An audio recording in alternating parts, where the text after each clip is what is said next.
Cup. Happy New Year, everybody. Greetings to all the viewers watching live on DAZN in over 200 countries. I'm Petchmedmai, and joining me is Aaron Siri Sampan. Good evening from Bangkok. We're at the birthplace of Muay Thai, that is Rajadamnern Stadium, and we present to you RWS Rajadamnern World Series. And of course, in 2025, on a Saturday evening, there's no place I'd rather be than right here at Rajadamnern Stadium. Established in 1945, Rajadamnern Stadium has a history of 80 years. It is truly the home and birthplace of the art of 8 limbs, arguably the best form of striking on the planet. Yeah, and of course now we have entered a new era, not only for the sport of Muay Thai, but for Rajadamnern Stadium as well. With the establishment of RWS, Rajadamnern World Series, one of the premier Muay Thai promotions on the face of the planet, RWS Rajadamnern World Series gathers some of the best Muay Thai fighters from all corners of the globe to identify the best strikers on earth. RWS is giving opportunities to elite fighters to compete at the home of Muay Thai, Rajadamnern Stadium. It's also home to the greatest Muay Thai tournament and has brought prestige back to the Rajadamnern Stadium belt. Every week that belt will be defended or fought for right here on RWS. Well, Aaron, as we enter the RWS Rajadamnern World Series, this is the first event of the year 2025. And this year will be stacked, as there'll be a title on the line every single week. And for today, the title on the line in the main event will be for the interim super lightweight title, as Petchputhai defends his title against Rungkit. Aaron, shall we have a look at the fight card? Let's do. In the very first bout of the evening, Babak Haghi from Iran will be taking on Petchmedmai from Thailand. In prelim 2, it's the turn of the females. Buachompoo from Thailand will be taking on Linnea Eriksson from Sweden. Next up in the featherweight division, we have Petchtadhai taking on Nascimento. And for the first main card, we have Pornpitak taking on Heydar Eskandari. In bout number 2, it's the return to Muay Thai of Siouey from Thailand, as he will be taking on Mostafa from Iran. In bout number 3, it's the turn of the super welterweight IRambo from Thailand, will be taking on Stijn Korll from the Netherlands. And for the main event, for the title that is on the line, the interim Rajadamnern Stadium super lightweight title, we have Petchputhai defending it against Rungkit. Right then, Rajadamnern, are you guys ready? Let's go! Ladies and gentlemen, introducing your Iranian warrior. Please welcome the Thunder, Babak Haghi.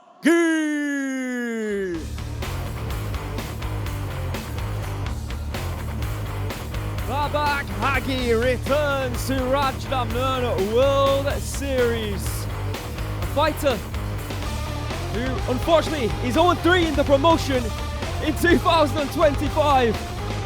He will be looking to turn a new leaf. He will be looking to get his very first victory here tonight on Rajadamnern World Series.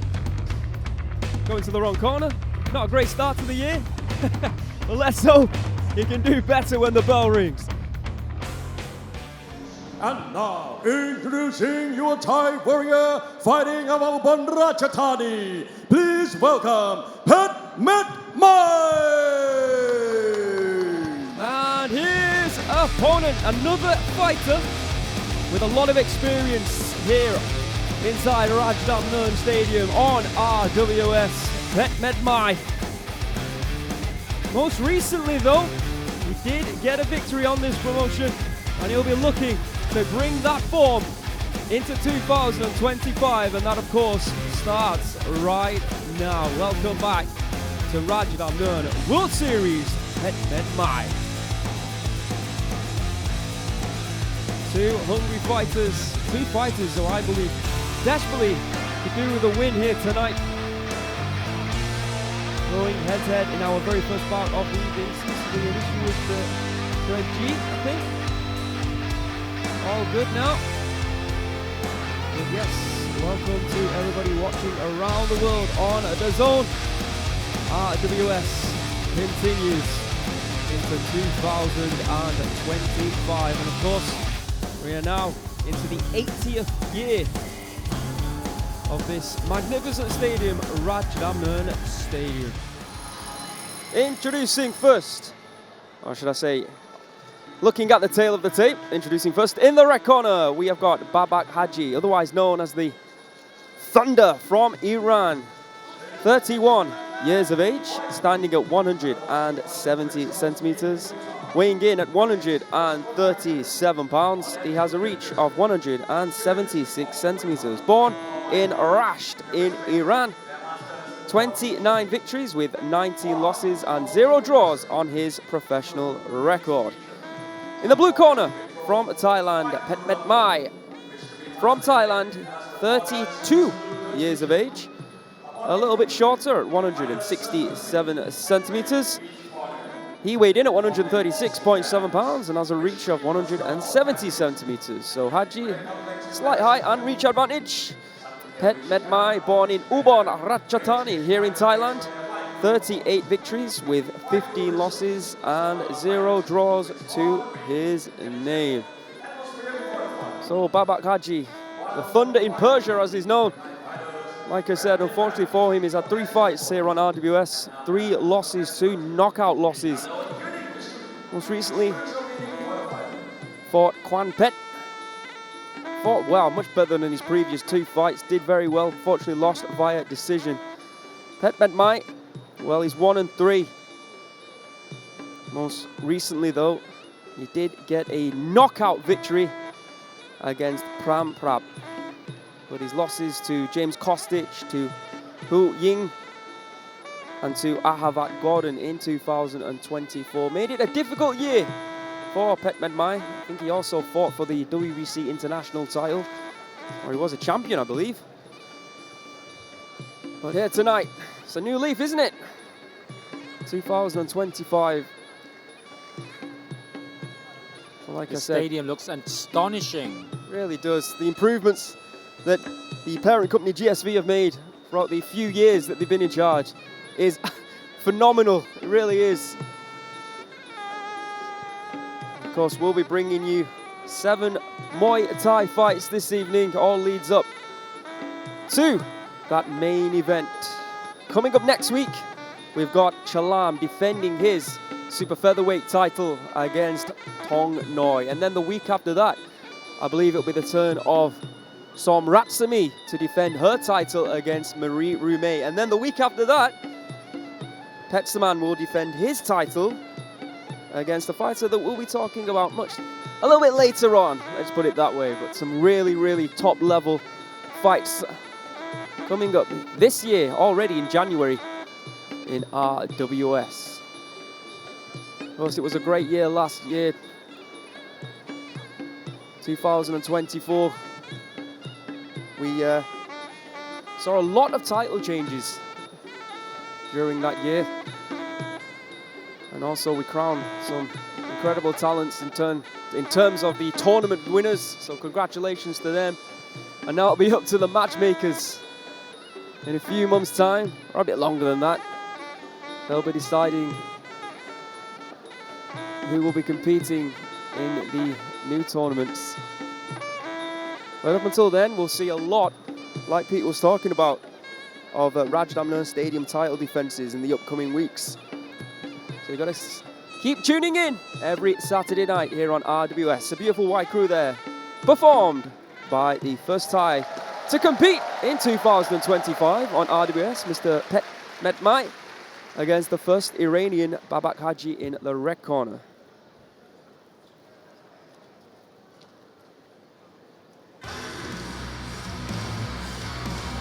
International, bout at 137 pounds to kick off at 2025. With the introductions, the voice of RWS, the voice of Rajadamnern Stadium, Mr. Beer.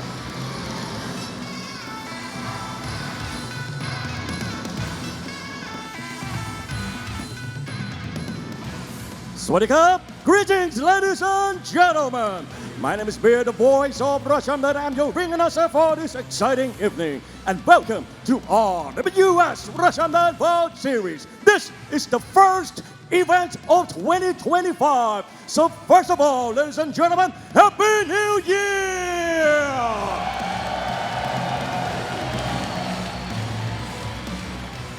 And now we are live from the world's first Muay Thai stadium, Rajadamnern Stadium, the birthplace of Muay Thai, and watching live to over 200 countries around the world on DAZN. It is now time to start the first prelim of the evening. Are you ready?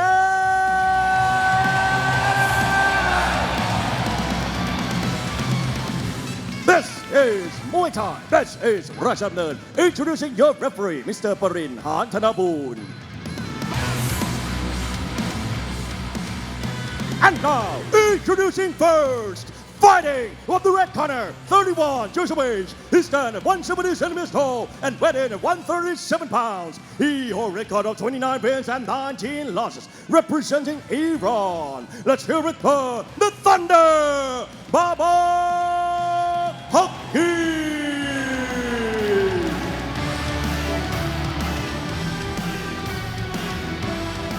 And his opponent fighting at the blue corner, 32 years of age. He stands at 167 centimeters tall and weighing at 136.7 pounds. He holds a record of 38 wins and 15 losses, representing Rajadamnern, Thailand. Let's hear it for Petchmedmai.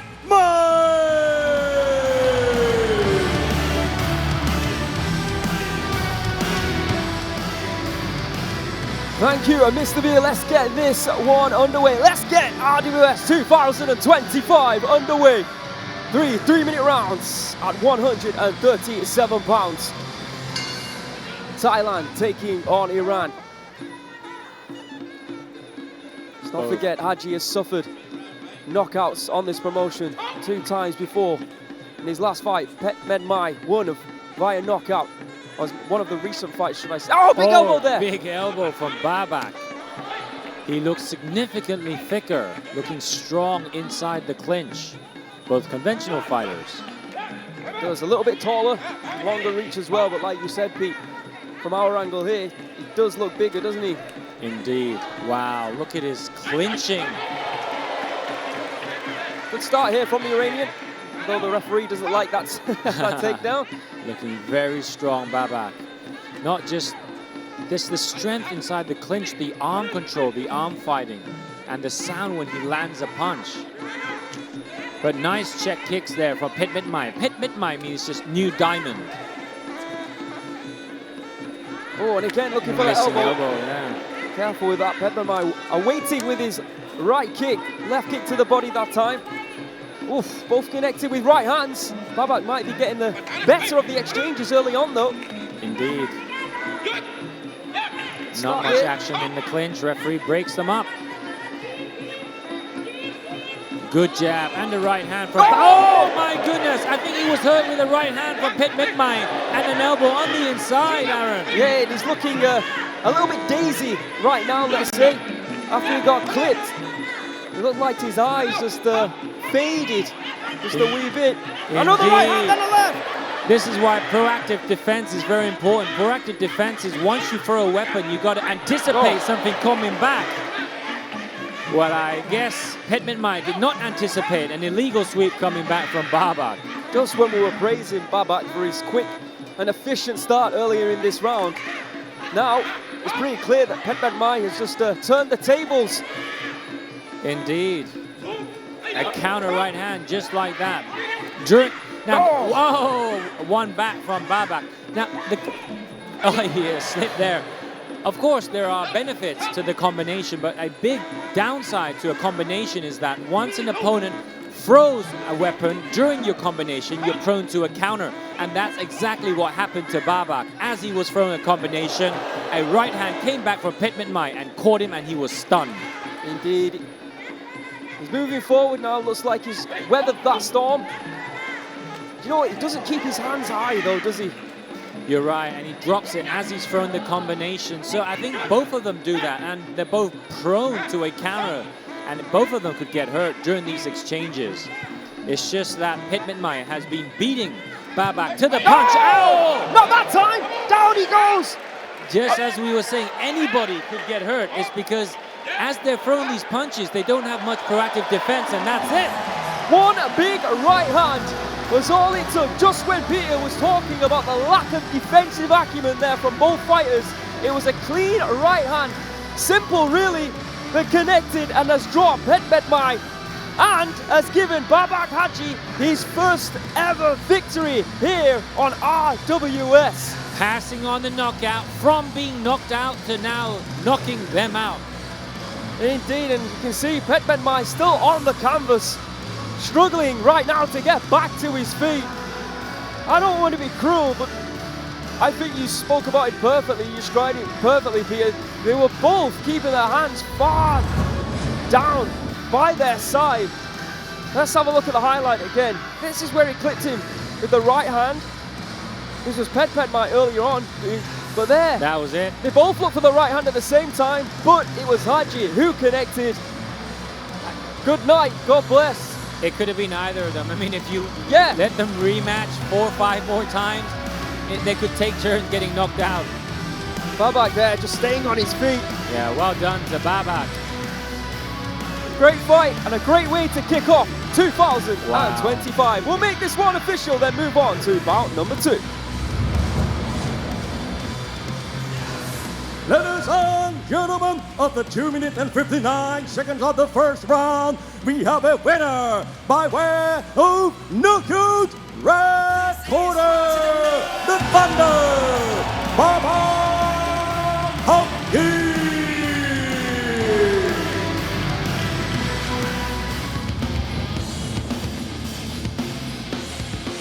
Ladies and gentlemen, introducing your Thai warrior, fighting out of Rattanabundit, Thailand. Please welcome Buachompoo.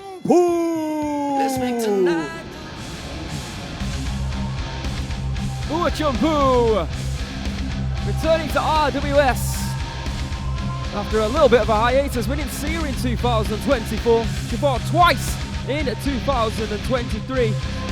1-1. But good to be back. She makes a return to RWS.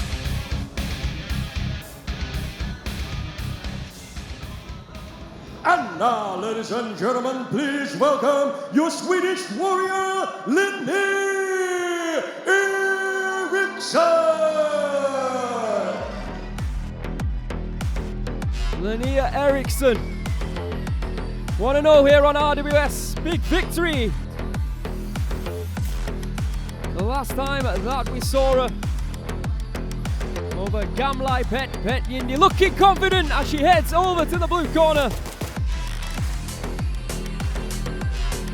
The first European to take to the ring here in 2025 on RWS. Linnea Eriksson.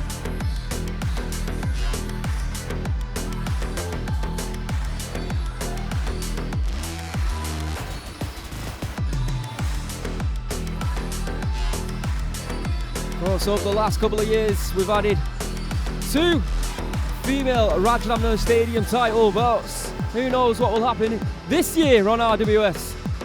Maybe the stadium will decide to add another.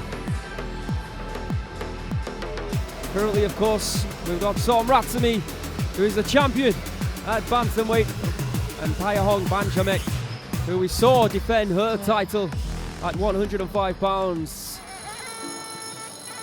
In the red corner for this bantamweight matchup at 118 pounds, we've got Buachompoo from Thailand. She's just 17 years of age, standing at 165 centimeters, weighing in at 117.5 pounds. She has a reach of 159 centimeters. Born in Ubon Ratchathani here in Thailand, she has a professional record of 36 victories with 13 losses. She is 1-1 here on RWS. In the blue corner, Linnea Eriksson from Sweden, 28 years of age, 3 centimeters taller at 168 centimeters.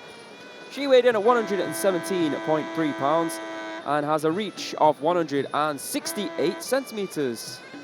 From Orust in Sweden, 8 professional Muay Thai bouts, 6 wins, of course 1 coming here on RWS with a victory over Gamlai Pet and 2 losses.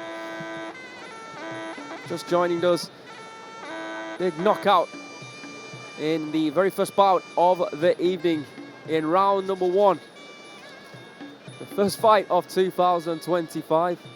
Now we've got the first female matchup of the year here on RWS. And like I said previously, in this division at bantamweight, the current champion is of course Rattanabundit. Well, she will be defending her title in a couple of weeks' time against Marie Rumey, the Estonian competitor.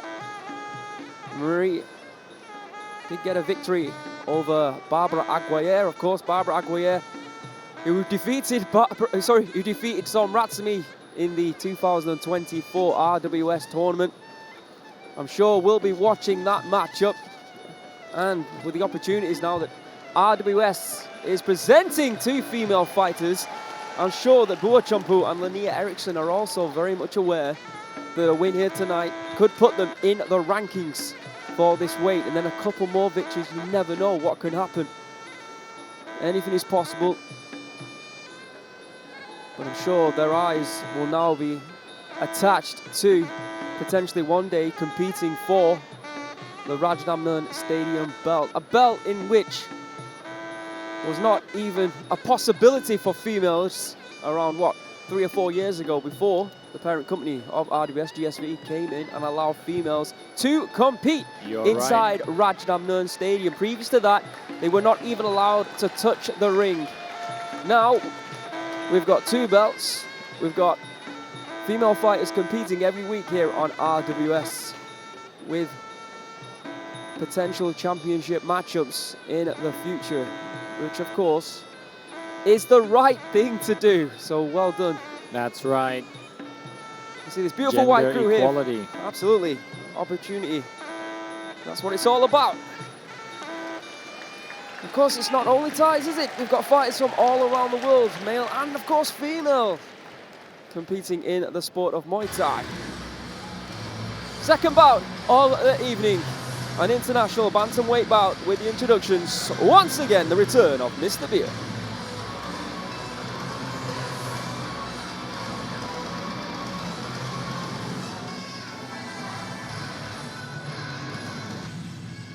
Ladies and gentlemen, this is the second prelim of RWS Russian Bout Series. This is Muay Thai. This is Rajadamnern. Introducing your referee, Mr. Rapin Soblek.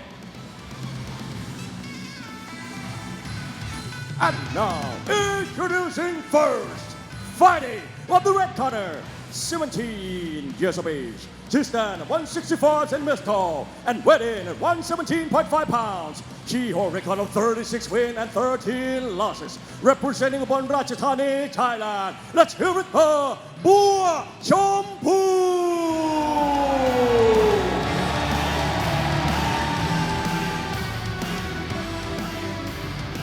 And opponent fighting on the blue corner, 28 years of age. She stands 168 centimeters tall and weighed in at 117.3 pounds. She holds a record of 6 wins and 2 losses. Representing Sweden, let's hear it for Linnea Eriksson.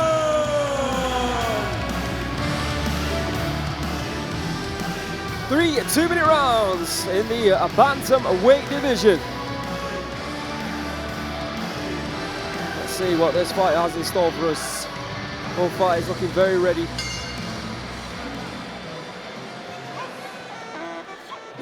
Oh, aggressive start here from Eriksson. I'm sure Buachompoo was ready for that. Another right hand there from Eriksson. Buachompoo trying to even the score with her right hands. Into the clinch we go. Knees here from the Swede. Eriksson came in with big 1-2s, looking very good. However, Buachompoo, the pink flower, looks very good inside the clinch. This is interesting how this would pan out. Yeah, you can see Buachompoo once again, after figuring out that she might be just a little bit more technical within the clinch. She's going back after it here. I'm very impressed as she looks the smaller. Yeah. But wow, looking dominant in the clinch. Whipping like right Aaron kick. said, she looks very skillful in the clinch. Back in the clinch we go. Wow. if Buachompoo, the pink flower, continues this for the next 3 rounds, she might be presenting some real problems for Eriksson to solve, because you can't kick once you're on the inside, and you can't throw punches once you're inside the clinch. It neutralizes a lot of the weapons that are thrown from outside range. Yeah, you can see that Buachompoo, pretty obvious now that she wants to go back into the clinch. That was a nice left high kick there. That's right. These check left kicks. Oh, every there she time. is. Wow, Eriksson tries to come in. She throws the lead kick. It prevents Eriksson from getting anything going. And even though Eriksson is connecting with a few knees, Peter, the fact that Buachompoo has that lock on Linnea Eriksson will probably score her more in the eyes of the judges. You're right. Even though they're throwing the same number of knees, let's say they were throwing the same number of knees, still Eriksson would not be the winning one inside the clinch because of the arm fighting scores as well in Muay Thai. End of round number 1. See Linnea Eriksson after that aggressive start. I think she's done enough. Buachompoo with that clinch position that Peter was talking about. She thinks that she's done enough. Let's have a look at the highlights of the fight. This was the early on here from Eriksson, looking for those right and left hands. But as soon as Buachompoo got into the clinch, that's all she was looking for, which was, in our opinion, I think I can speak for Peter, a smart thing to do. But you can see in these highlights both connected with knees. Let's see now how the judges have indeed scored that round. Very interesting to see. The weapons on the outside, were they enough, or were the knees, the clinching, enough? Well, it's open scoring here on RWS. Ladies and gentlemen, in the first round, all 3 judges, scoring 10, blue 9. To disrupt Buachompoo's clinch. And let's see now if she can do that. She's back to her feet straight away. She is ready. She's down on the scorecards. Let's see what happens here in round 2. You're absolutely right, Aaron. Eriksson is facing a real dilemma. If she goes in too fast, she risks being in the clinch just like this. But if she doesn't go in fast enough, she may lose this round and lose the fight. So that's a real dilemma. You got to go in, but not too fast. Not too close that you get molded inside the clinch, but not too far away so that she can just relax and outpoint her with check kicks. Well, it seems like at the moment, Linnea Eriksson. Oh! Hey! That will do it! A beautiful right high kick there. 2 more of those. Good right hand in reply from Buachompoo. That was perfect from Linnea Eriksson. Great timing, but a great chin, evidently, of Buachompoo taking that kick. A lot of people have been knocked out. I mean, the leg is much more powerful than the arm. She took a serious head kick as she committed to throw the punch, but she took it like it was nothing. But props to Eriksson, exquisite timing. Absolutely, and now she sees a little bit more confidence there on the Swede. This is really where she doesn't really want to be, though, as we know. But she is looking a little bit stronger now, perhaps with that head kick, with the fact that she's been grappling with Buachompoo. Buachompoo is just starting to slow down just a little bit. Or maybe just not as strong as in round 1. Right, it takes a lot of conditioning to be able to clinch your way through 3 rounds. So this could be due to the fact that Buachompoo have already used up her stamina inside the clinch. We'll have to see about that, but Eriksson already looking good here in round 2. I think so far enough to win the round. I agree, and I've got to say, I do think that Buachompoo is starting to slow down just a little bit. She's starting to back off. Even when Eriksson approaches, she's not grabbing a hold like she was in round number 1. Instead, you're right. She's just, oh, you see there, she's just starting to take the round off just a little bit. Yeah, it's not a nice feeling to go into a judgment round. It's tremendous pressure. Well, let's see if we are going to have a judgment round. Let's see if the judges have indeed scored that round in favor of Linnea Eriksson. Honestly, with that head kick, for me, I think that might be the separator in that round. Buachompoo did show some good clinching earlier on, but it was very minimal compared to round 1. Yeah, and the clinching wasn't so dominant as well in the second round. The positioning was not so dominant. I think that her strategy in round 1 was already good. If you're doing well with it, why change it? Waiting on the outside with check kicks and superior clinching. But this round, I think Eriksson all the way. Yeah, I'd have to agree with you. It just seemed like replay, the kick did deflect off the shoulder slightly. Maybe took a little bit of power out of it, but it did indeed connect. Let's see how the judges have scored round 2. Ladies and gentlemen, in the second round, all 3 judges score red 10, blue 9. For the total score, all 3 judges score 20 to 18. I don't understand how Buachompoo took the round. The clinching was not superior. The outside work, she was getting nailed. Where did the points come from? I'm not so sure. It wasn't a swing round, was it? Not for me, anyway. Third and final round. My goodness. Back to the clinch from Buachompoo. I feel sorry for Eriksson now because I believe the second round was hers. That would mean that she had a fighting chance of winning this fight. But now that it's 2 to 0, even if Eriksson wins the round, it won't be enough to win the fight. It's a good start here from Buachompoo, just picking off Linnea Eriksson on the counter. Good right kick off the back foot right now. As Eriksson moves in. See, she's looking stronger now in round 3, looking a little bit more conditioned than Buachompoo, the 17-year-old. Well, she needs to drop her. Winning the round won't be enough. Wow, this is a game changer. I mean, if round 2 had gone to the correct winner, Eriksson, at least they both have a fighting chance of actually earning the win. But now, in round 2, it went to Buachompoo. I mean, it looks like Eriksson doesn't even have a fighting chance of getting what's hers. Well, she's looking for elbows. And plus, I mean, normally you get 3 minutes, but now she's only got 2 minutes to try and get the knockout or knockdown. That's a huge ask, Aaron. Indeed it is. Oh, beautiful right hand from Buachompoo. Actually fighting very well here off the back foot in round number 3. But it would have been a different fight here in round 3, of course, if Eriksson did get that round. I don't think we would be seeing Buachompoo fighting on the back foot like she is. Wow, my empathies, my sympathies to Eriksson. I believe she earned the second round, and she could have won the third round, win the fight, but it is what it is, I guess. Right low kick there from Eriksson. Where's that AI judging, Aaron? Final 3 seconds on the clock. It won't be enough, unfortunately, for Eriksson. I think a questionable second round. I think Peter and I are both talking about that. But a great show of sportsmanship at the end of that fight. Who won the third round, Aaron, you think? Honestly, I thought Buachompoo won round number 3. On the back foot, I think she picked off Linnea Eriksson, did very well, but obviously it was all dictated about how the scoring went in round 2. Of course. You know?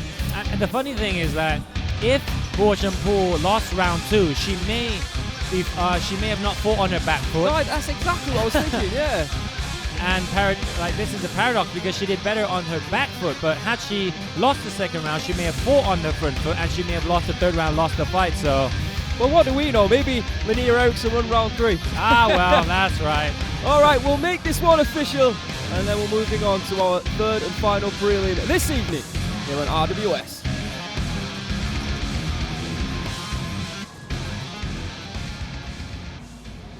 Ladies and gentlemen, of the 3 rounds of Muay Thai action, we go to the judges' scorecard. The first judge scored is about 30 to 27. The second judge scored 30 to 27. And the third judge scored 29 to 28.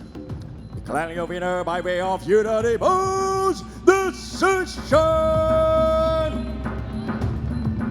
Red corner, Buachompoo.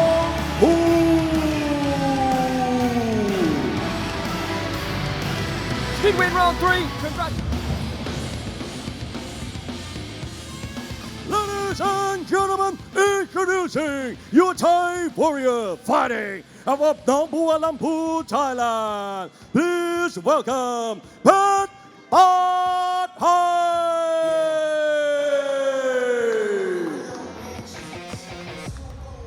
The return of Petchtadhai to RWS. Undefeated in the promotion, 2-0, both wins coming last year. Doing his best to climb the ranks. at featherweight. Tremendous fighter with tremendous power. Looking in tremendous shape. Ladies and gentlemen, please welcome your Brazilian warrior, Daniel Nascimento.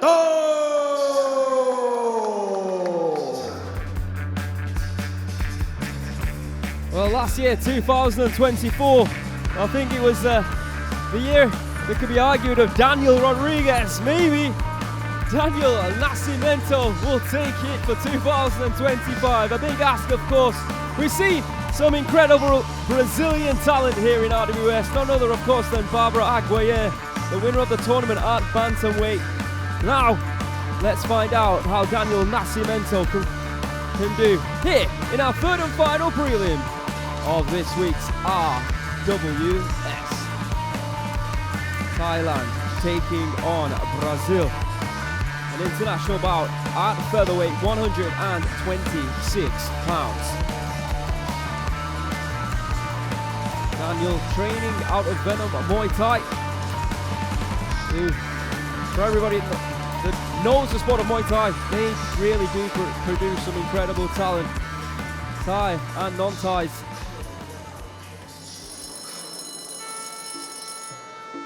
You can see the tail of the tape for the third and final prelim this evening. In the red corner, Petchtadhai from Thailand, just 19 years of age, standing at 171 centimeters, weighing in at 125.9 pounds. He has a reach of 166 centimeters.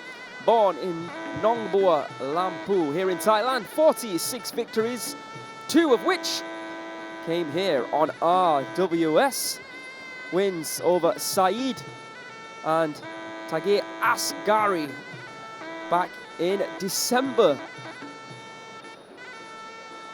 15 losses and 1 draw. In the blue corner, Daniel Nascimento from Brazil, 27 years of age. He stands at 168 centimeters, weighing in at 125.8 pounds.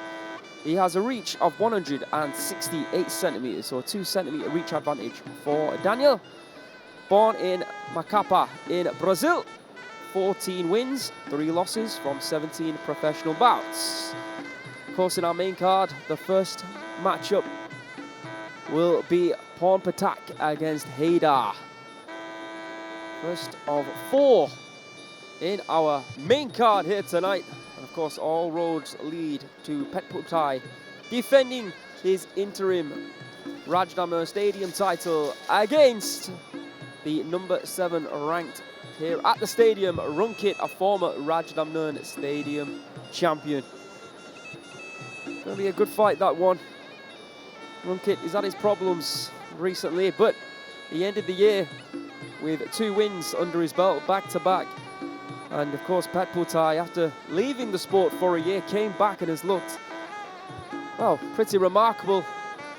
Got that victory, of course, for the interim title back in November against Moradok Pet. Fairly even fight, but Petchputhai really did take control of that battle, and he looked immense. And now he will be the defending interim champion. Of course, the champion is Dam Parunchai.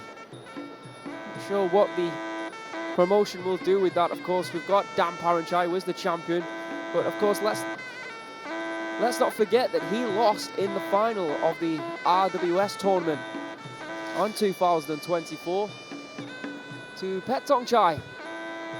So the question is now, who deserves the next shot at the title? Is it going to be tonight's winner, or is it going to be Petchongchai? In the meantime, third and final prelim of the evening here on RWS. We've got Thailand taking on Brazil.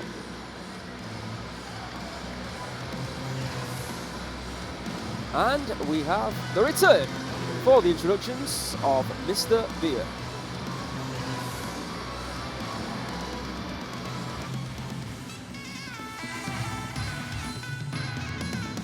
Ladies and gentlemen, this is the third prelim of RWS Russian Bout Series. This is Muay Thai. This is Rajadamnern. Introducing your referee, Mr. Chanin Tepsupan. And now, introducing first, fighting from the red corner, 19 years of age. He stands 171 centimeters tall and weighed in 125.9 pounds. He holds a record of 46 wins, 15 losses, and 1 draw, representing Buachompoo, Thailand. Let's hear it for Petchputhai!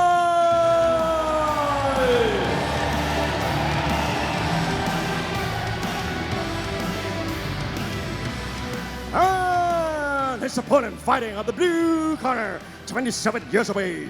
He stands 168 centimeters tall and weighed in 125.8 pounds. He holds a record of 14 wins and 3 losses, representing Brazil. Let's hear it for Nascimento.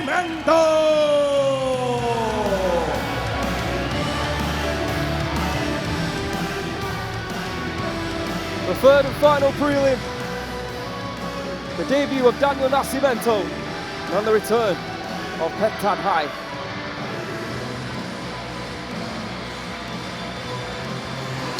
Round 1 of the scheduled 3 on the way. 3-minute rounds, of course. Petchadhai is going to be 3-0 today. Let's have a look. Daniel Nascimento, good punches. Beautiful right high kick there from Petchadhai. Inside kick from Nascimento. There's that right kick again. These whipping kicks from Petchadhai looking very powerful. Look at the push kick. Look at the roundhouse kick. He is no joke. You can tell he's been training hard for this fight. Yeah, look again, looking for the right kick. But this time, Daniel Nascimento able to move out the way and throwing a right kick of his own.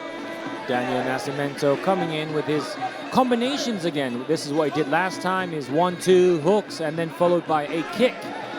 Good block from Daniel. Turn southpaw now, Daniel, to throw the left kick, but it was blocked successfully from Petchadhai. Oh, good roundhouse kick from Petchadhai. Whipping roundhouse kick. Indeed, he set it up nicely. Good footwork there. Good block there from Daniel. Good leg kick. Oh boy, almost. Fast hands there from Daniel, but he needs to be a bit more accurate with them in order to land. But props to the defense of Petchadhai as well. Look at his head movement. He's not allowing Daniel to land at will like how he landed last time in Daniel Nascimento. See the Petchadhai there looking for an elbow within the clinch, but Daniel didn't allow it. He's actually been the aggressor, really. Even though that was blocked, it will score for Petchadhai. And not only will it score, I'm pretty sure it will hurt the left arm of Daniel as well. Indeed. Oh, left hook. I think that hit pressed some buttons in Daniel, woke him up or something.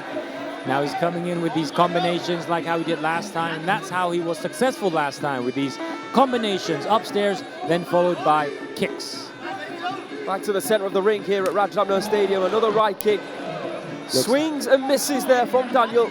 Low kick though did connect. And it's a couple of times now he's connected to the... Wow! If you do it one time, you can say it was luck. But if you do it 2 times in a row, I don't think that's luck. You have to attribute it to his kicking power. Daniel running in there, looking for a left hook once again, but I think he's also trying to avoid more right kicks. You seldom see a guy blocking a roundhouse kick and falling onto the canvas like that. You just don't see it. It rarely happens, and it does not happen 2 times in a row. Incredible power being shown here. And of course, dexterity within that power from Petchadhai with that right kick. Wow. Elbow attempt there. It returns the favor. I mean, what's up with Petchadhai today? These powerful roundhouse kicks and this superb boxing defense. What's wrong with him today? Nothing's wrong. Everything's right with him today. A great performance in the very first round there from the Thai fighter Petchadhai. I'm not a betting man, but I'm pretty sure he will win it in the eyes of the judges. Let's have a look at the highlights. Look at the head movement from Petchadhai. Whipping right kick after whipping right kick after whipping right kick throughout that entire round there. Off balancing Daniel. My goodness. Beautiful timing, the speed, the accuracy. It's a little bit too much for Daniel Nascimento, even though he did show some some good boxing in that round. Petchadhai with those kicks, just on another level. Impressive work from Petchputhai. Returned the elbow right as Daniel Nascimento tried to elbow him. We'll now find out, of course, how the judges have scored it. Ladies and gentlemen, in the first round, all three judges, star red 10, blue 9. The only real issue that Petchadhai had was blocking, or should I say not blocking, that kick. Let's see what happens here in round number 2. We know what we're going to get now from Petchadhai. The right kick. Is there anything that Daniel Nascimento can do? Use those hands, use those low kicks. I was saying, as he starts with those hands. Swinging left and right hooks there from the Brazilian. An elbow shot that immediately cuts Nascimento on the cheek. Blood flowing down his face. Another right high kick attempted there from Petchadhai. Not a great start here from Daniel, unfortunately. Good push kick from Petchputhai and a good roundhouse kick from Petchputhai. Oh. Wow, but doing better, Nascimento. Actually landing some kicks this round and a head kick that...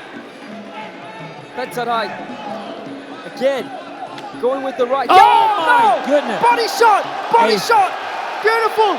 Down to the body shot from Nascimento out of nowhere. Just like that, the boxing acumen of Daniel Nascimento. He was cut, he was hurt from the head kick, has just stopped Petchadhai with a beautiful left shot to the body. Well, my question was answered. I asked what was wrong with Petchadhai. It looks like his body. Well, what can you say? Props to Nascimento. Absolutely. He showed great durability throughout rounds 1 and then indeed rounds number 2. With what, just a minute of getting cut, of eating a high kick, he threw that beautiful left shot to the body and has got a knockout victory here tonight on RWS.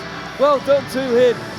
I don't know about you guys, but it's screaming rematch to me. I'm all for it. Let's have a look at the highlights. Petchadhai maybe getting a little bit too comfortable, but there it is, that left shot to the body. It was set up for like a feint first, so it was unpredictable to the body. He didn't tense, and that was it. There you can see it one more time. Sucked the wind out of him, just like that. A left hook to the body, set up by a feint, and that was it. Could have been at the liver, right side of the body. All right, we'll make it official. Great win for Brazil. Ladies and gentlemen, after 45 seconds of the second round, we have a winner by way of knockout blue corner, Daniel Nascimento. Take a bow, Daniel Nascimento.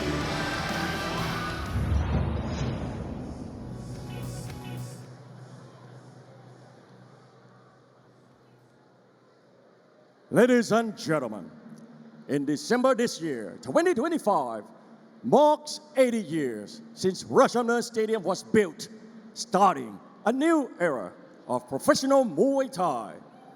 But Muay Thai has never been just a sport.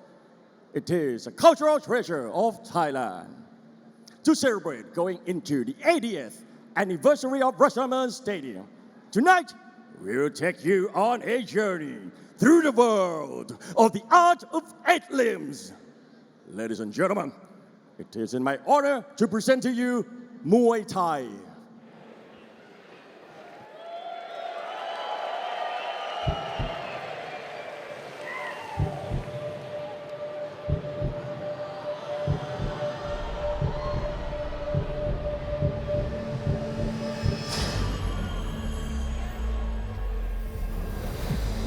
For thousands of years, Thai fighters have been creating the martial art that we know today as Muay Thai.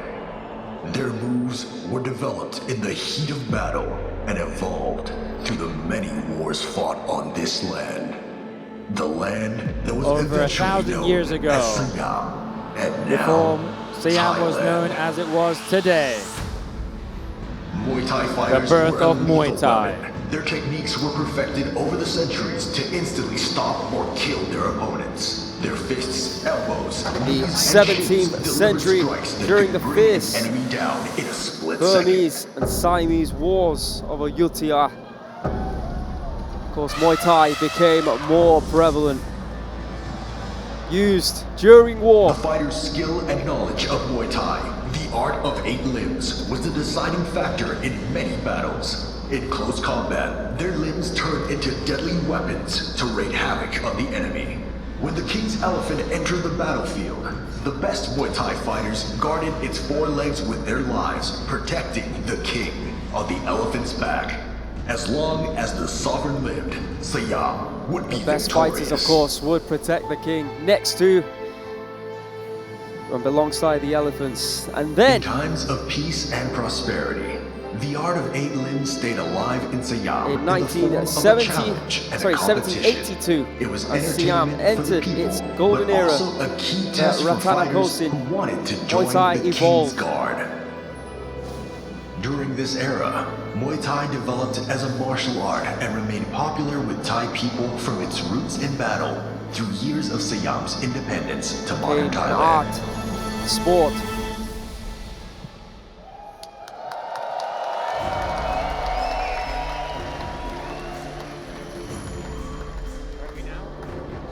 In 1945, in Bangkok, the world's first official Muay Thai stadium was Now built, in starting the global era of Muay Thai 1945, as that's a right, when professional sport. Rajadamnern Stadium Rajadamnern Stadium became the foundation on which became the the ancient foundation. traditions and a modern structure allowed Muay Thai to sport explode evolved. onto the world stage. Championship it all happened belts, here at titles, Rajadamnern. It was the big here names where of the sport's sports. first official governing body was assembled. It was here where the first official competition rules were written. Where we are right here now, where the world's most one of the most prestigious Muay Thai important landmarks, if championship not the title most was important first in the awarded. sport of Muay Thai. And it was here where the legends of Muay Thai fought for their glory. For over 8 decades of epic battles in this arena, That's what it's all about. Rajadamnern Championship belt To become remains the most best prestigious in and the world coveted at what you title do, the in best in the Muay Thai world at Muay Thai, worldwide. and win. During this time, The Rajadamnern Stadium transformed from belt. an outdoor Muay Thai ring into a world-class sports venue. Muay Thai became a global phenomenon, attracting fighters and Where only the viewers best from fighters all in the over world the world can have that beautiful Meanwhile, belt wrapped Rajadamnern around continued their to waist. set the golden standard of authentic Muay Thai here on for the whole RWS, sport, you will preserving see and promoting thousands best of fighters years compete of Muay for Thai that history belt. and tradition. Like the Thai warriors centuries ago, The Mongkon, a athletes at sacred Rajadamnern headpiece, covered their represents heads with respect, Mongkon, blessing, and a sacred guidance. headpiece. The It Patiet, brings an blessings ancient from their talisman teachers wrapped and around the arm, it reinforces their symbolizes bond and strength. respect. And before They each put on match, Patiet, the a fighters will handcrafted perform talisman the Thai Y warriors Crew wore to channel ritual. strength and protection from their ancestors. Before each bout, fighters circle the ring, bowing their heads at every corner in the ancient ceremony of Y Crew. Through still, a of course, dance see that deeply today. rooted in their own And every week heritage on and RWS, spirituality, the fighters Y pay Crew ritual. tribute to their mentors and the sport of Muay Thai itself. From the first strike and to this day, every fight Of course, in we this also have the arena role is of accompanied the by music, the Bipa, Pipat a traditional orchestra. Thai orchestra. With The instruments music follows the fighters every like the move, klongeng, creating the a ching. deep spiritual It breathes connection life between the fighters and the into audience. each and every This is fight. the purest and And most another authentic tradition way that to is kept experience alive Muay Thai. here The at only the stadium way and to indeed on experience Muay RWS. Thai. Rajadamnern Stadium pure. is where the sport of Muay Thai was born and where its legendary Rajadamnern history Stadium lives stands on. as the For birthplace professional of Muay Thai, fighters the world's from first all over Muay the Thai world, stadium. Rajadamnern Every is match the is more than final just a fight, frontier. it's a celebration Only of in the this very history arena and can the fighters culture. achieve the highest honor in Muay Thai, the Rajadamnern Championship belt, and join the ranks of legends.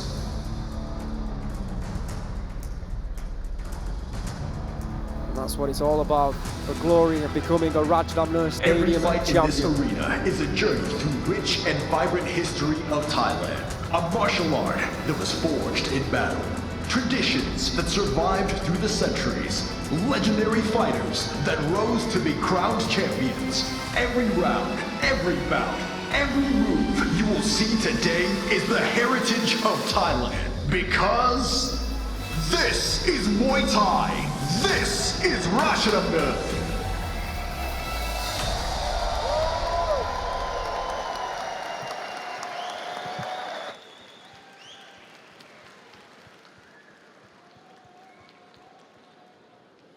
Ladies and gentlemen, Muay Thai is a cultural treasure of Thailand. It is time to experience the heart and soul of Muay Thai with the amazing sound of Rajadamnern Big Long Orchestra.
Ladies and gentlemen, make a big round of applause for Rajadamnern Big Long Orchestra.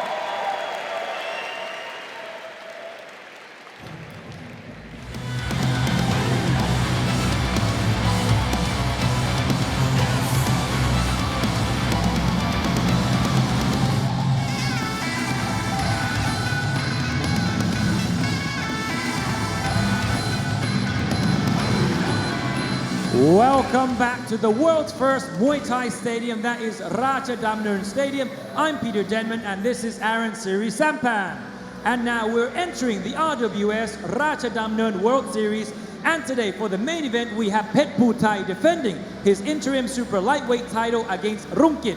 As last year Petchputhai elbowed his way through to victory. Let's have a look if he will be able to elbow his way through to defend his title today, Aaron. Absolutely, and not only that, we have 3 other great fights here tonight. So let's have a last look at the fight card. First up, we have Pornpitak taking on Heydar Eskandari. Next up, in bout number 2, Siouey from Thailand will be taking on Mostafa from Iran. And then in bout number 3, at super welterweight, RWS from Thailand will be taking on Stijn from the Netherlands. And for the main event, the title on the line, we have Petchputhai from Thailand defending his title against Rungkit, also from Thailand. Right then, Rajadamnern, please make some noise for the RWS main card. Ladies and gentlemen, introducing your Thai warrior, fighting out of Rajasthani, Thailand. Please welcome Pornpitak.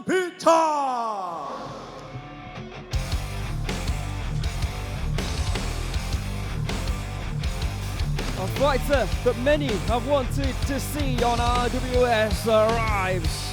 A very dangerous Pornpitak.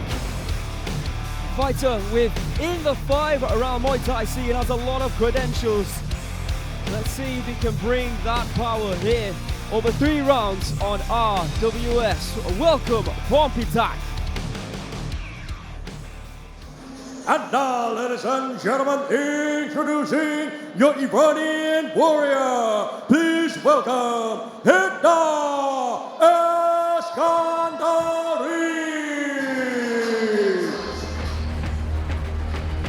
Heydar Eskandari from Iran. And of course, we have seen some incredible talent from Iran.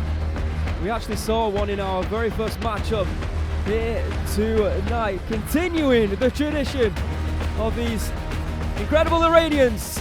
Let's find out how Heydar Eskandari performs here tonight, training out of Venum Muay Thai on RWS. Thailand versus Iran. First fight of tonight's main card. The main card of which we've got 4 fights. And indeed, in the main event this evening, Petchputhai will be defending his interim title against former Rajadamnern Stadium champion Rungkit. Heydar Eskandari, known for his powerful hands.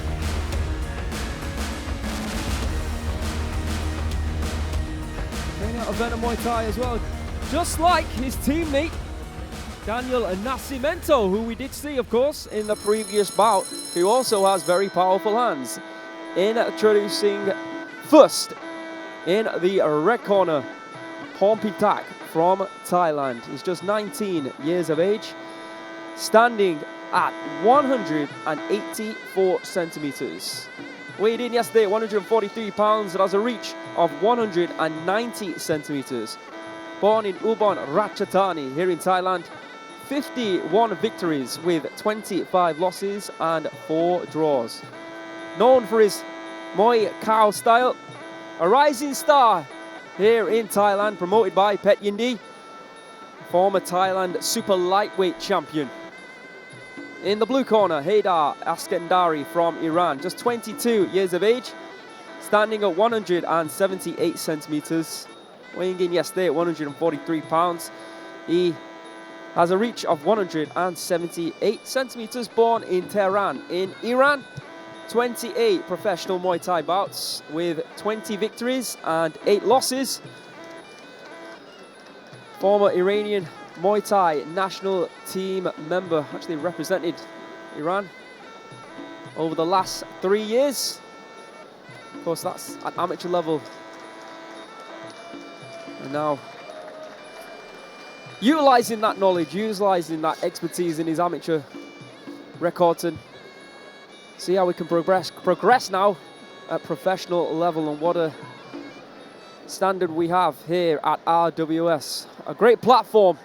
First fight in the main card. It's about him taking advantage of that. It's going to be a tough ask against someone who is on the rise, who has got the credentials, who many people think at 19 years of age could be potentially the next big thing in Pornpitak. All right, with the introductions, in your first part of the evening on the main card, Mr. Beer. Ladies and gentlemen, we are now entering the main cards of RWS Rajadamnern World Series 2025.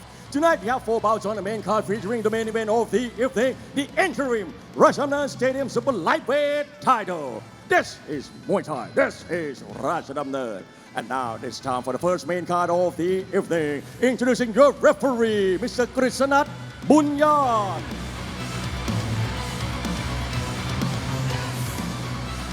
And now, introducing first, fighting with the red corner, 19 years of age. He's 184 centimeters tall and weighed in at 143 pounds. He holds a record of 51 wins, 25 losses and 4 draws. He is a former Thailand super lightweight champion, representing Ubon Ratchathani, Thailand. Let's hear it for Pornpitak!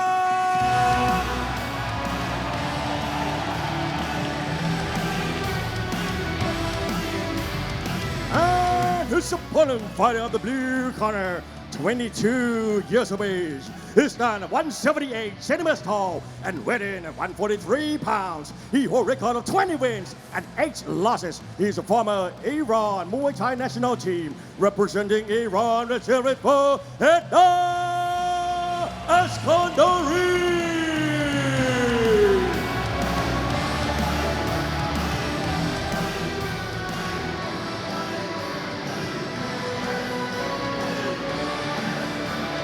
First fight of tonight's main card, 3 3-minute rounds at 143 pounds. Thailand versus Iran. Pornpitak against Heydar. The The longer, rangier fighter in Pornpitak. Let's see if he's going to utilize his punches and kicks on the outside, or is he going to go into the clinch and does what he does best? Of course, more intrigue to see how he will cope over 3 rounds as opposed to 5 against a non-Thai fighter, which can make a big difference. Big uppercut there from Heydar. And Pornpitak is learning now about how fast and how quick these non-Thais come out in 3 rounds. Muay Thai, big elbow attempted there from Pornpitak. Heydar doing what he does best, throwing those heavy hands. Oh, and again looking for that elbow strike through the guard. Right low kick there. Big hand though! And here's the clinch of the Muay Cow. The taller fighter driving that left knee into the body there of Heydar. And again. And that time a big right knee. Problems already here in round number 1 for Heydar. Doing what he does best, the clinching, the knees from Pornpitak. And the thing about being taller is that the waist is much higher than his opponent. And right. And so when he lifts up his knee, it hits the higher upper up in the body. So just like that, he lifts up the knee, it hits the solar plexus, it hits the back end. That is it. Wow, the referee didn't even have a look in the eyes there of Heydar. He'd seen enough. The knees to the body got the job done, and you have to say as well, Heydar, no complaints at all with that. Pornpitak on the rise. The question is now, where does he move here? Does he go down to go to super lightweight? Does he try and go up to welterweight? Because he could be a big force. Remember, he's just 19 years of age. He's growing, he's getting bigger, he's getting stronger. First taste of 3 rounds Muay Thai. And he figured out the pathway to victory was to stick with what he knows, and he knows best. And that is those knees. All right, we'll make this one official and then move on to our second bout in the main card. Who does he remind you of? Go on, have you got someone in mind? Who does he remind you of? Have you got someone in mind before I answer? DAZN, no, I was just about to say that. His height and the way he throws the knees. Like usually knee fighters don't throw knees like this, but the way he throws them, they look very similar to how DAZN used to throw them. Similar mullet as well. Great job. Pornpitak living up to the height. 184 centimeters at this weight division. Good luck, guys. Sending shockwaves through the division.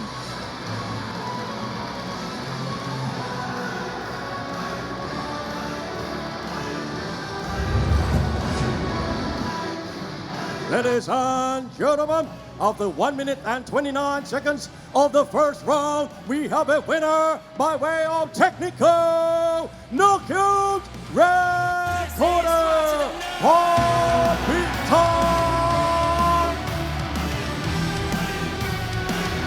Congratulations to Pornpitak.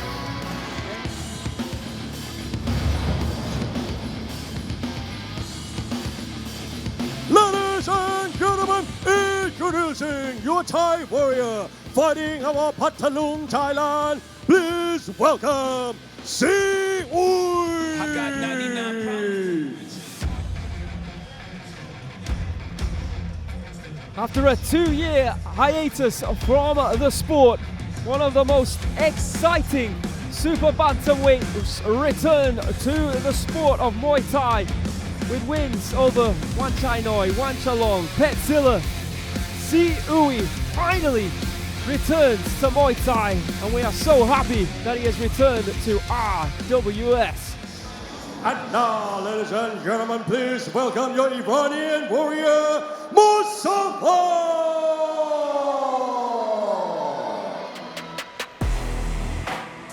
Mostafa, fighting out of Jungle Hunters Muay Thai, has experience not on RWS but here at Rajadamnern Stadium competing on All-Star Fight. It's going to be a big ask tonight, but if indeed Siouey has been away from the sport for 2 years, is suffering from ring rust, this would be a huge scalp, a huge win on the resume of Mostafa. Siouey is a very well-known character in Thailand. Siouey is actually a half Thai, half Chinese serial killer in the 1950s, and he was arrested in 1958. He was a serial killer that killed children and ate their body parts. So he's an infamous serial killer here in Thailand, and he's a horrifying character, and let's see if he will be able to eat up his opponent tonight. Let's have a look at the tail of the tape from Aaron. I don't think we need to listen to the tail of the tape, we'll just continue with that story. In the red corner, returning to the sport of Muay Thai, Siouey from Thailand. 23 years of age, standing at 170 centimeters. This matchup is at 121 pounds, in which Siouey made weight. A reach of 167 centimeters, born in Patalong in the south of Thailand. 52 victories, just 9 losses and 1 draw.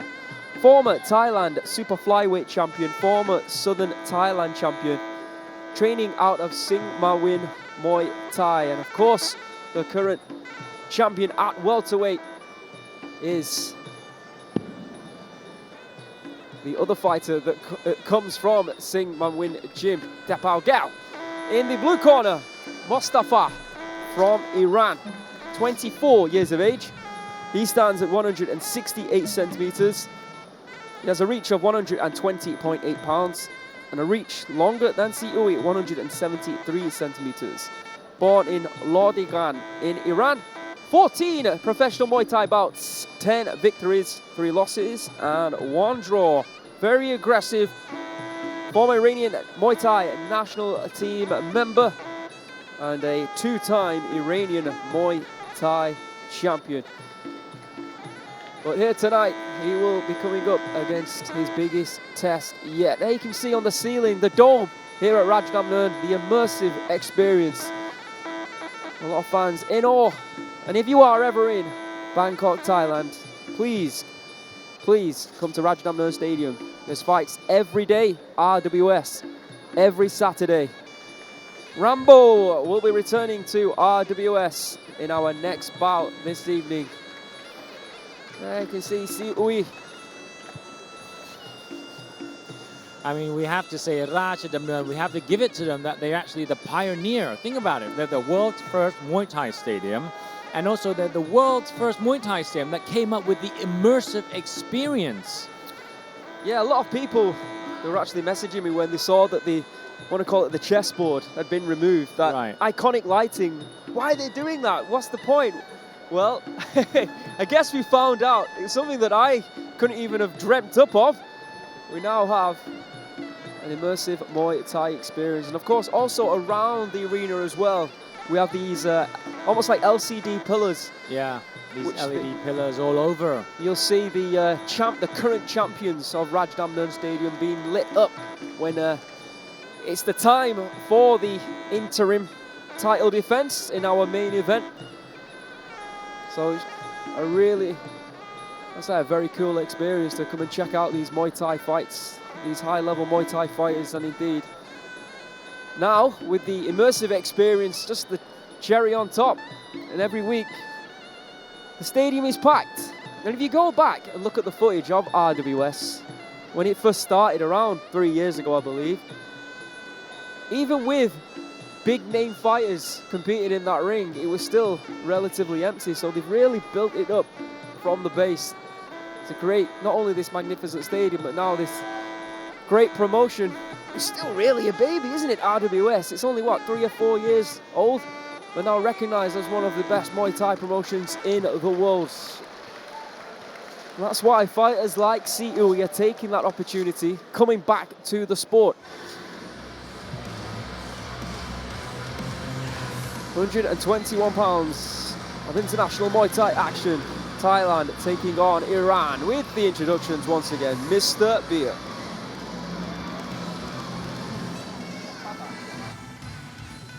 Ladies and gentlemen, this is the second main card of RWS Rajadamnern World Series. This is Muay Thai. This is Rajadamnern. Introducing your referee, Mr. Petchmedmai.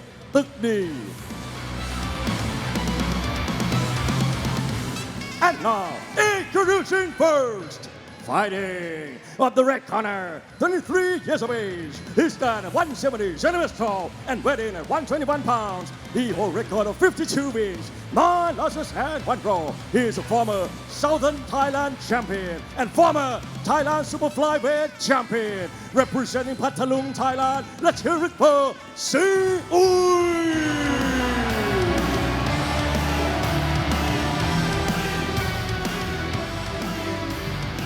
And his opponent fighting out of the blue corner, 24 years of age. He stands at 168 centimeters tall and weighed in at 120.8 pounds. He holds a record of 10 wins, 3 losses and 1 draw. He is former 2-time Iran Muay Thai champion. Representing Iran, let's hear it for Mostafa.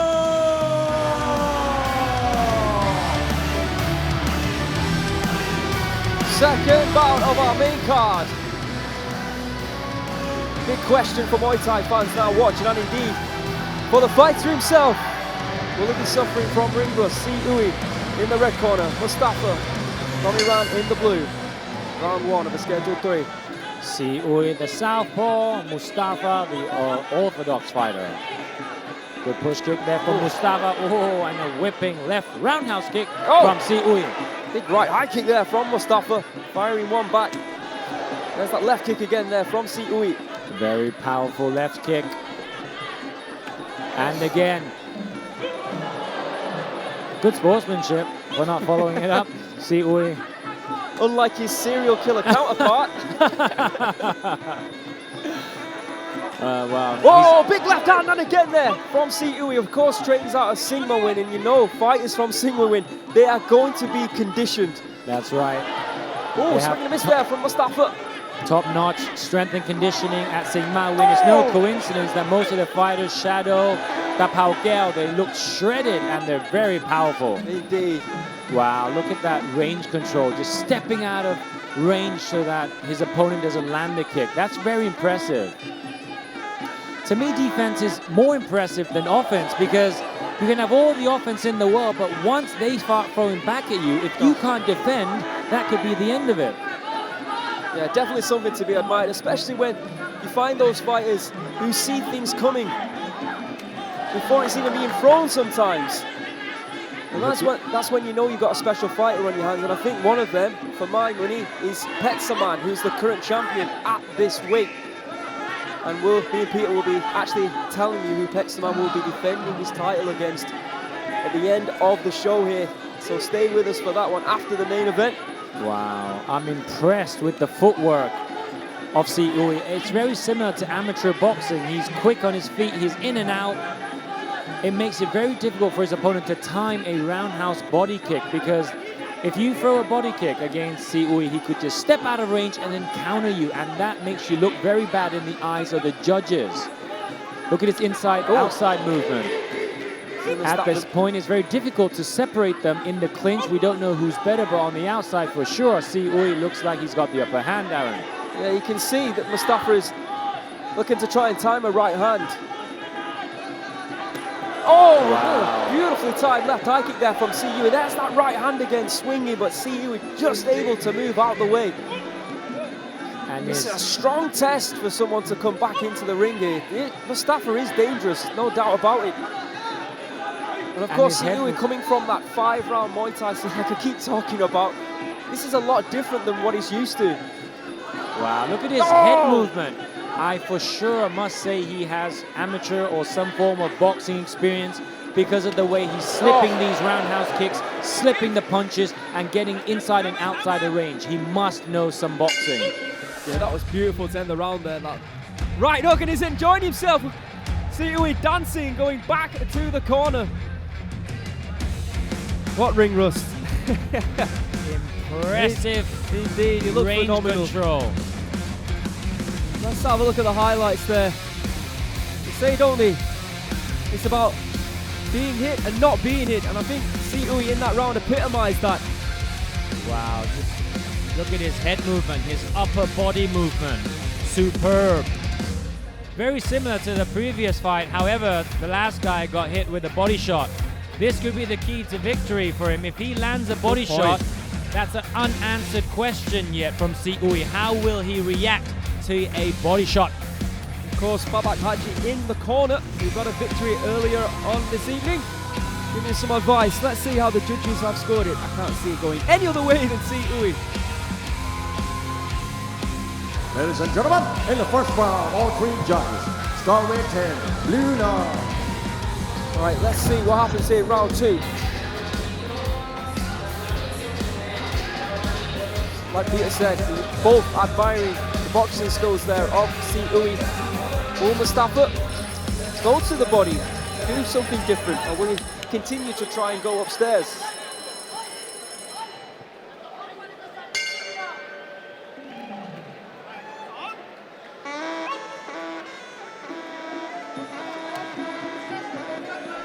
Of course, most recently we saw Chootangduan at this weight make his debut and get a victory. Oh. He's looking for that right hand. They find it that time, and again. A counter left hand. Sorry, left hand, yeah, not right. Wow. He looked for it, didn't find it, but then straight away set himself up and was able to catch Mostafa with that very same strike. Siouey on the outside, timing him with these roundhouse kicks as he comes in. And then he slips these kicks and these punches at will, and then he occasionally counters with a straight left hand. So strikes landed in round 1, 19 for Siouey, just 9 for Mostafa. That tells the story, really. Oh, I mean, he's not really dominating inside the clinch, Siouey, but it's just enough for Mostafa not to score. And he's just beating him up on the outside. Look at him. Left kick there from the tie. Mostafa misses with his kick once again.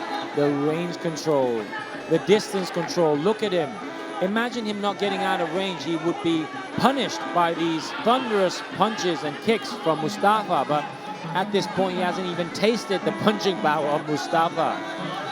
We've already described Siouey, the name that comes from the serial killer, but he's more like a ghost here today. Just cannot find him, just cannot see him. Mostafa looking very frustrated. Moves back over towards Siouey to try and at least land something. I'm just so impressed by Siouey. The great blend between boxing and Muay Thai. Look at that, hands down, using range control, upper body movement, slipping all these punches at will. He did catch it there with the right hand. But yeah, I'm surprised he hasn't, like you said, Pete, gone back down to the body at least. He's headhunting Mostafa. You're right. I mean, the way to stop the head movement is to hit him to the body. It will at least keep the head more stationary, then go back to the head. It's a common boxing strategy, but yeah. He's looking to have some success in the clinch, but it's just not dominant enough for him to put his strategy into going into the clinch. Of course, we see that a lot of times when fighters, when they can't find the head, do go down to the body. They have a lot more success. Is there a cut? Oh, there is. Good spot there, Pete. Yeah, on the left cheek of Mostafa. Oh, left eye kick. This is a strategy all night, timing with the left roundhouse kick on the way in, because why is it such a successful strategy? The reason being is that when you're on your back foot, you're ready to land the roundhouse kick, but the fighter coming forward, it's hard for them to block at the same time as they commit walking forward. End of round 2. Similar story, and a similar story in terms of dancing back to the corner for Siouey. I think he only took one shot in that round. When returns to Mostafa going to the head, he only took that one right hand. I would love to see the future victims of Siouey. There we can see his handiwork. That left high kick on the counter. And that's what he did throughout the entire round, was just counter strike Mostafa, who's obviously coming forward, who needs to win the round. Showing good, he's got a good chin on him though. He took a lot of big shots. Let's find out the judges have scored it. Ladies and gentlemen, in the second round, all three judges score red 10, blue 9. By the total score, all three judges score 20 to 18. Mostafa's in a very... He might have a shot at knocking him out by going to the head. Let's see Namsak Noi. A little bit dark in the corners, but yet Namsak Noi, the head trainer there of Sigma Win Gym, giving some instructions. The final round, there's Babak Haghi, and a victory earlier tonight. Our very first bout of 2025 here on RWS. Been a great event so far this evening. 3 stoppages, I believe, from our first 4 fights, including the prelims. This is number 5. Siouey 2 rounds up. Remember, 2-year hiatus from the sport. Doesn't look like he's missed a beat. Agree, Aaron. He's like an artist painting, and the canvas is his canvas. He's like a wizard in there. Amazing, very impressed. More impressed with his defense, the way he controls the range. I mean, that's not easy to do. It sometimes takes fighters decades to reach a skill level where you can actually control the distance and the upper body movement so you don't get clipped like that. Some big names in this division. Of course, Petsoman, you've got Petzilla, Wutikon, Petsiam. It's going to take a very skilled technician to beat him on the outside in Siouey, or it's going to take a very strong clinch fighter to beat him. Kunsuk Noi, of course, who made his debut, and now Siouey can add that name to a big list of incredible talent at this weight. I'm in awe here, really impressed with his skills. Look at the upper body movement, look at the head movement, look at the range control. Mostafa resorting to illegal tactics. Yeah, it didn't really work out for him either. Just under 2 minutes to go now in the final round. And once again, we're seeing what we saw in round 2. Siouey on the back foot, just evading. He just evaded that shot like it was nothing. Took the back of Mostafa and kneed him. That's a very dominant position. Highly scoring in Muay Thai. To be able to take the back of your opponent. In Thai they call it sia roop sia song. It's like you lose balance. Look at that head movement, taking the back, a knee to the back. I am very impressed. Could be the fighter of the night, we'll have to see. Yeah, technically speaking, he has been very impressive. Of course, there's still two more bouts here tonight on this week's RWS, including the main event where Petchputhai will be defending his Rajadamnern super lightweight title against former Rajadamnern Stadium champion Rungkit. At this point, he's just toying with Mostafa. Just about consolidating what he already has now. Siouey continues like this. I think Look at that pivoting. That's a Cuban move right there. As your opponent commits, you pivot. I'm very impressed here. I don't know how many times I've said that, but I'm very impressed. Yeah, and you can see Mostafa just doesn't know what to do right now. He's pressing, but he's not throwing, because I think there's a little bit of fear about the fact that he's going to miss, and maybe it's playing on his mind. So look, he's moving forward. But look at that head movement, just ties him up after the head movement. There's no conviction with what he's throwing. There it is, the end of the third and final round. Round of applause to Mr. Siouey. Everybody who is now in the 122-pound super bantamweight division, dare I say, there is a new potential #1 contender, or at least contender, let's say, amongst the ranks. My biggest or only concern for him is that how will he do against clinch fighters? That's an unanswered question. I guess we'll have to wait and see. But yeah, his like outside fighting is superb, Aaron. Yeah, like you said, Pete, I think us, and indeed the stadium, who give him a big round of applause at the end of that round, very much in awe in what we witnessed from a fighter who's been away from the sport for 2 years. I think he's been secretly training nearly every day. He did not miss a beat, as we can see here from these highlights. Everything was crisp. His boxing, his footwork. Over to you, Mr. Bill. Ladies and gentlemen, of the 3 rounds of Muay Thai action, we go to the judges' scorecard. All 3 judges scored is about 30-27. Declaring your winner by way of unanimous decision. red corner, Siouey.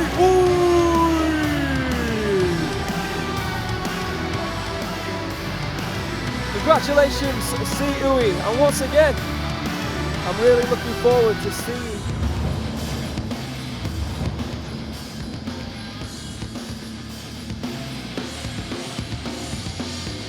Ladies and gentlemen, introducing your Thai warrior fighting above Seascape, Thailand. Please welcome RAMBO!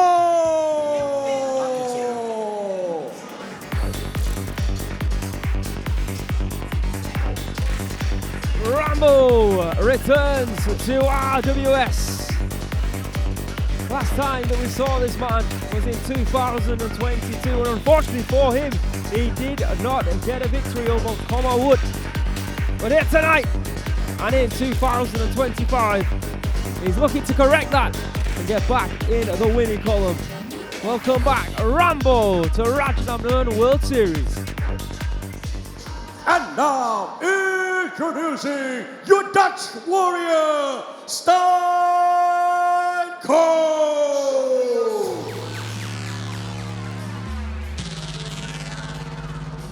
A knockout machine, Stijn Korll making his debut here tonight on RWS after being discovered on RKO, the Rajadamnern knockout. Feeder promotion here to RWS.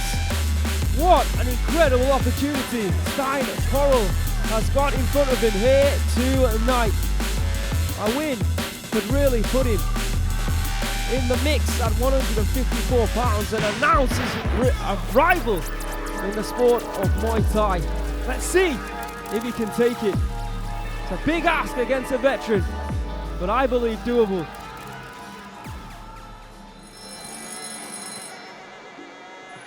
Introducing first in our super welterweight bout here on RWS. In the red corner we have RAMBO from Thailand. He's now 34 years of age. He stands at 173 centimeters and he weighed in at 153.9 pounds. He has a reach of 177 centimeters. Born in Sisaket here in Thailand. 70 victories, 25 losses and 2 draws on his professional record. A former Channel 7 lightweight champion, a former Rajadamnern Stadium welterweight champion and a former super welterweight Thailand champion. 3 incredible accolades there for RAMBO, and indeed he did fight for the Lumpini Championship in December. Fortunately for him, failing to win that. So looking to get back into the winning column here tonight. In the blue corner, we have got Stijn Korll from the Netherlands. 23 years of age, 7 centimeters taller at 180 centimeters. than RAMBO, weighed in at 153.9 pounds and has a reach of 176 centimeters. Hope I pronounced this right. He was born in Heydar in the Netherlands. 9 victories with 8 knockouts, 4 losses and 2 draws. Also, of course, being Dutch, he has a lot of experience in kickboxing also. And he is the first Dutch fighter to compete in RWS. Big knockout power. Will it translate over from the RKO show against fighters who are not as experienced as RAMBO? That is the big question. You can see RAMBO laser focused here.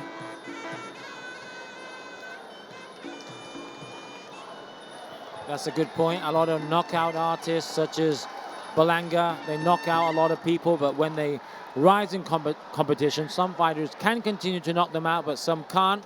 So that's an unanswered question from Stijn, which we'll have to find out today as he steps up in competition and faces RAMBO. With the introductions for the penultimate bout of the evening, still a Rajadamnern Stadium title fight to come. The voice of RWS returns, Mr. Beer.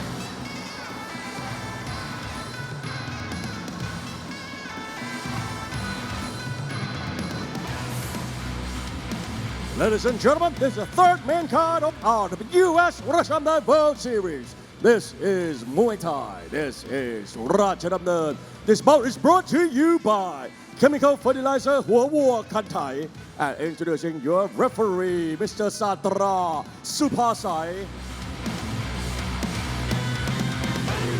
And now, introducing first, fighting of the red corner, 34 years of age. He stands at 173 centimeters tall and weighed in at 153.9 pounds. He holds a record of 70 wins, 24 losses and 2 draws. He is former Channel 7 lightweight champion and former Thailand Super Welterweight champion and former Rajadamnern Stadium Welterweight champion. Representing Singha Province, Thailand, let's hear it for RAMBO!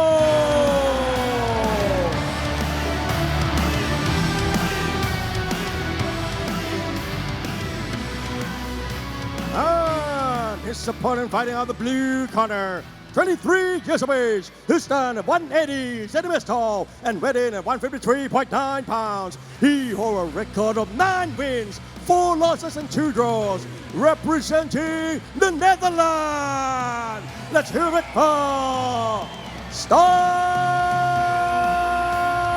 Korll!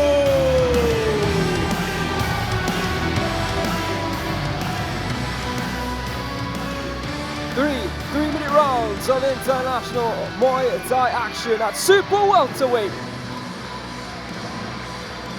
In our third of 4 bouts this evening on Rajadamnern World Series, the first event of 2025.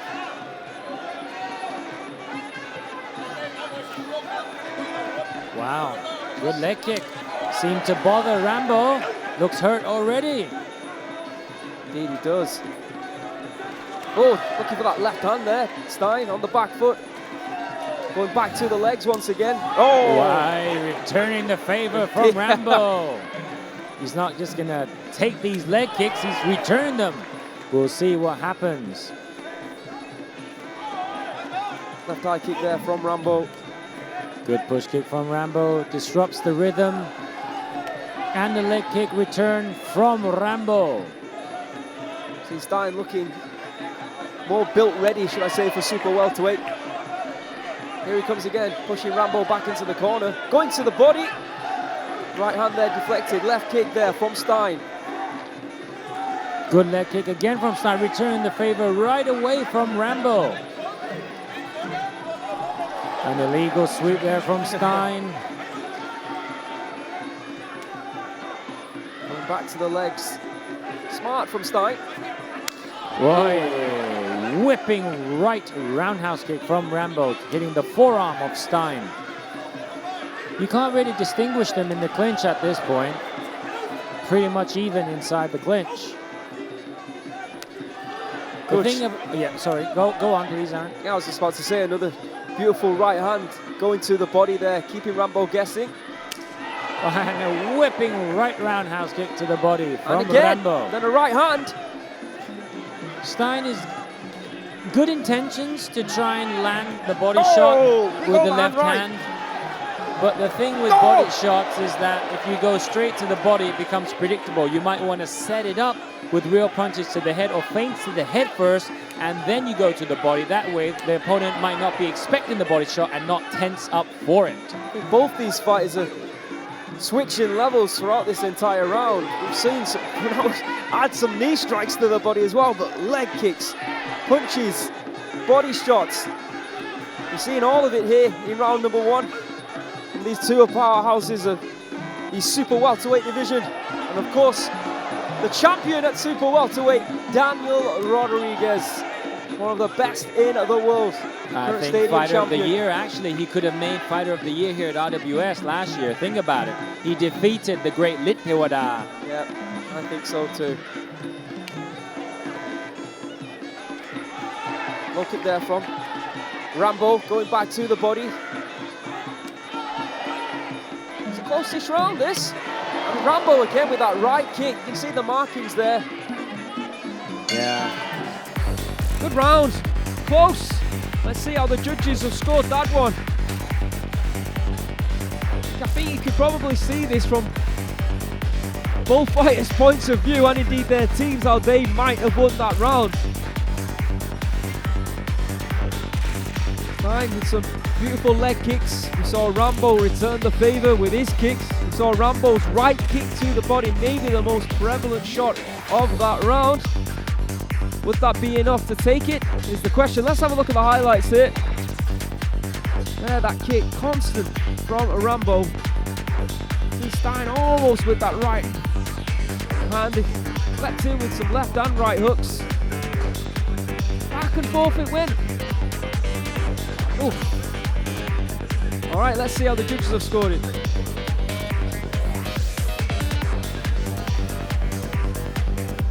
Ladies and gentlemen, in the first round, all three judges, star rating, Linnea.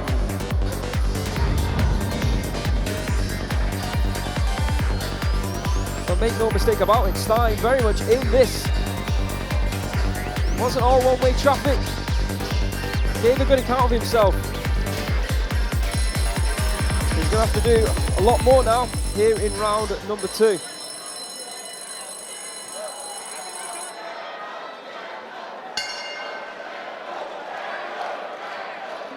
The crowd cheering for RAMBO.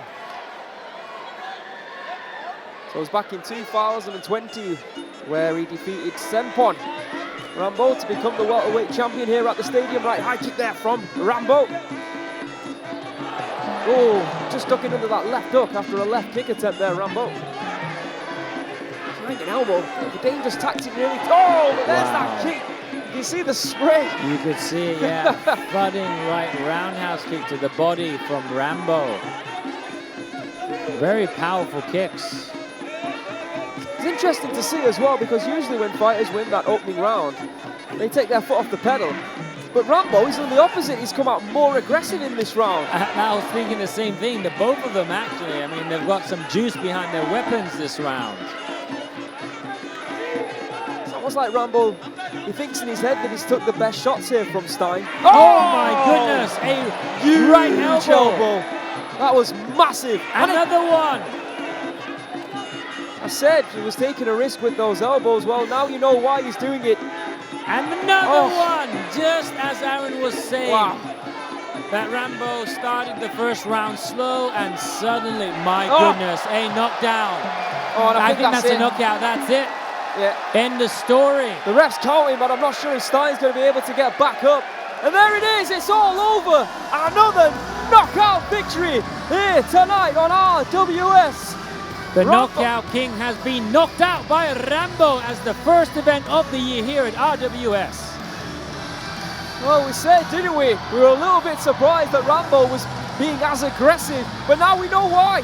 He knew that, or he felt at least, that there was a knockout in this round to finish this fight. And boy, wasn't he just correct. A superb knockout victory from what was a relatively pretty even-paced opening round. RAMBO gets the job done and scores first blood as well, I believe. Let's have a look at the knockout victory here. There was that right kick. And then he These decided, elbows, my goodness, right on the jaw. That was the first of many. Stijn didn't want any of that. There was number 2.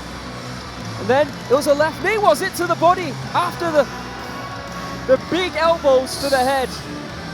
RAMBO, Switching levels. Scored with a huge knee to the body. What a performance by RAMBO. A great comeback for RAMBO, a great way to start the year off with the first event here at RWS, one of the biggest Muay Thai promotions on the planet.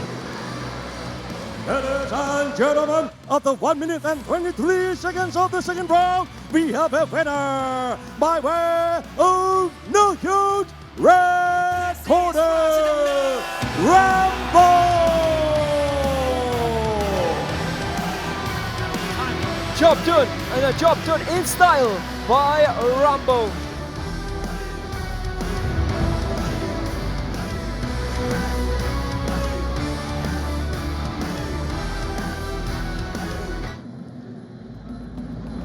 Now it is the time that you guys have been waiting for as we start 2025 with a bang as Petchputhai defends his interim super lightweight title against Rungkit on the biggest promotion in the world here on RWS, Aaron. Yeah, absolutely, of course. Petchputhai won the title back in November with a convincing victory over Moradok Pet. Rungkit, a former Rajadamnern Stadium champion in which he won against Rotang, has the option to become a two-time Rajadamnern Stadium champion. Let's find if he can do it. That's right. Rajadamnern, please put your hands together for the main event! Ladies and gentlemen, introducing the challenger, the former Rajadamnern Stadium Super Featherweight champion representing Lanong, Thailand. Please welcome Rungkit.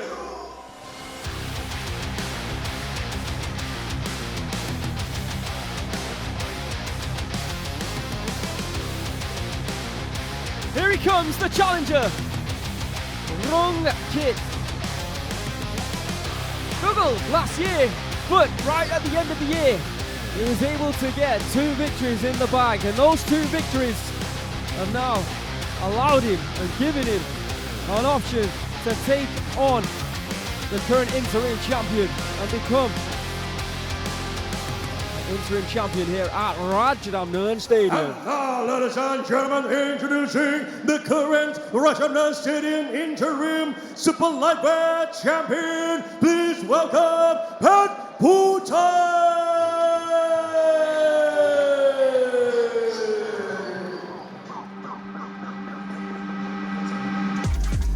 Petchputhai took a 1-year hiatus away from the sport. And in his return in 2024, he looked better than ever. 3-0 he went last year, and indeed picked up the interim Rajadamnern Stadium super lightweight title. Can he keep it? Is the question in his very first bout this year. Let's try and answer that question in our main event here tonight. 2 fighters who have felt the power of not only the Rattanabundit Stadium title, but other gold as well. Clash over 5 rounds of 140 pound. Rajadamnern super lightweight glory.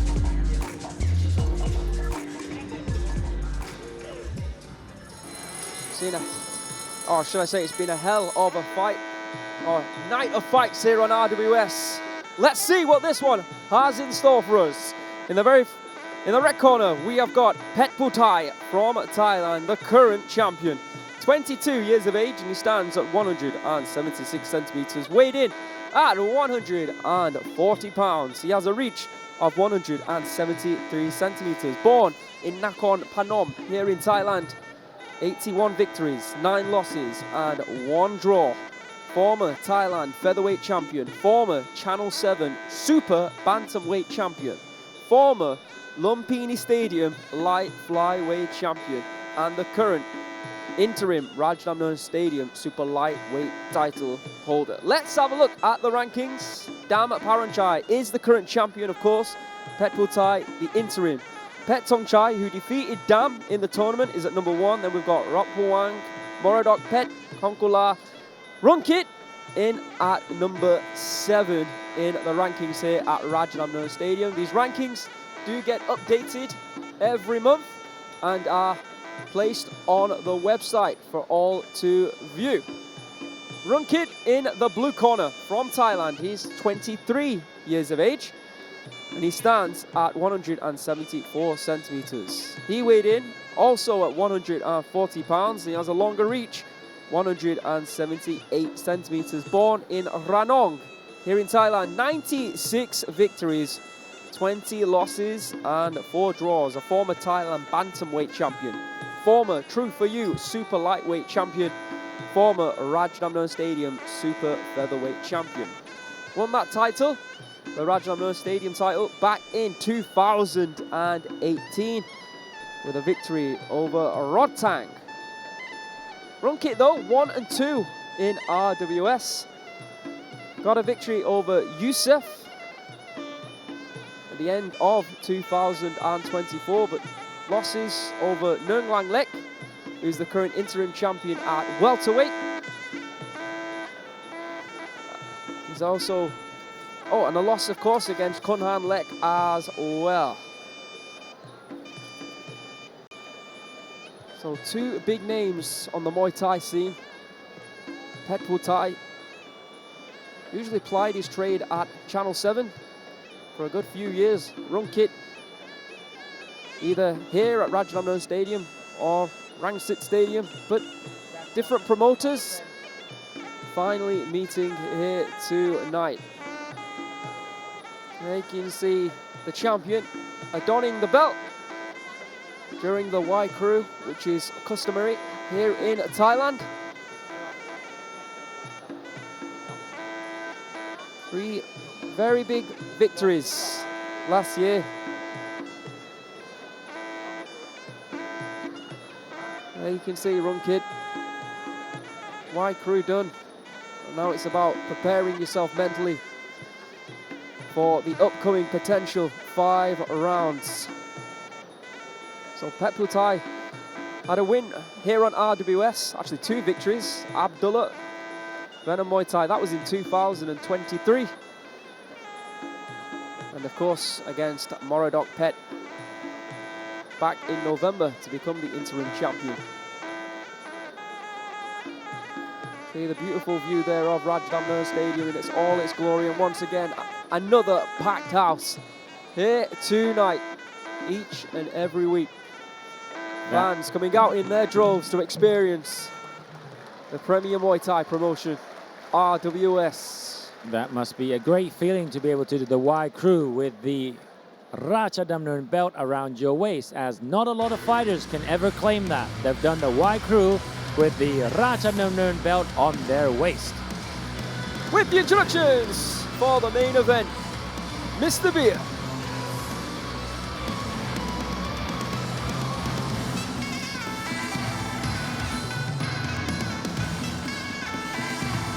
Ladies and gentlemen, this is the moment you all been waiting for. The main event of the evening. This is the interim Rajadamnern Stadium Super Lightweight title. Ladies and gentlemen, we are live from the birthplace of Muay Thai to over 200 countries around the world.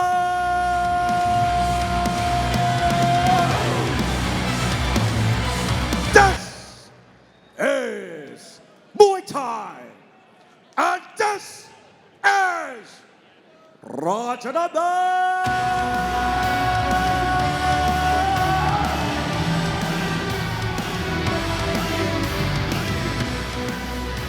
Ladies and gentlemen, this bout is fighting in the rules of 5 rounds Muay Thai, and brought to you by Leo Soda. Introducing your referee, Mr. Tirasin Siraratsakun.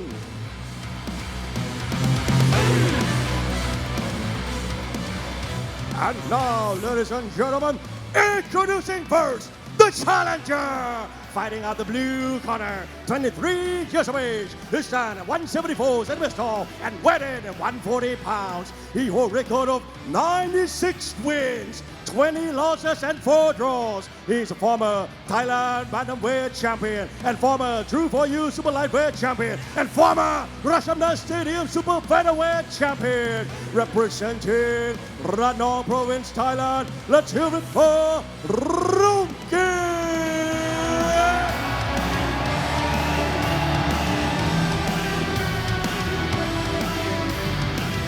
And his opponent, the current interim champion, 22 years of age. This stand 176 centimeters tall and weighed in at 140 pounds. He holds a record of 81 wins, 9 losses and 1 draws. He's a former Thailand Featherweight champion and former Channel 7 Super Bantamweight champion and former Lumpini Stadium Light Flyweight champion.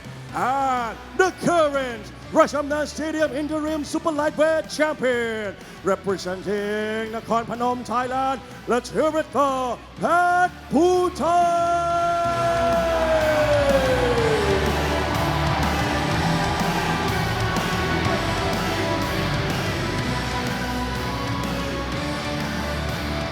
Who will walk away the champion? And still, all brand new. Two highly experienced, highly decorated fighters. Oh, deep there from Petchputhai. Means business, clearly. Right kick there, looking very strong last year. That was a legal takedown as he held the leg of Rungkit and kicked him. Did not hook him with the heel. Rungkit the southpaw, Petchputhai the orthodox fighter.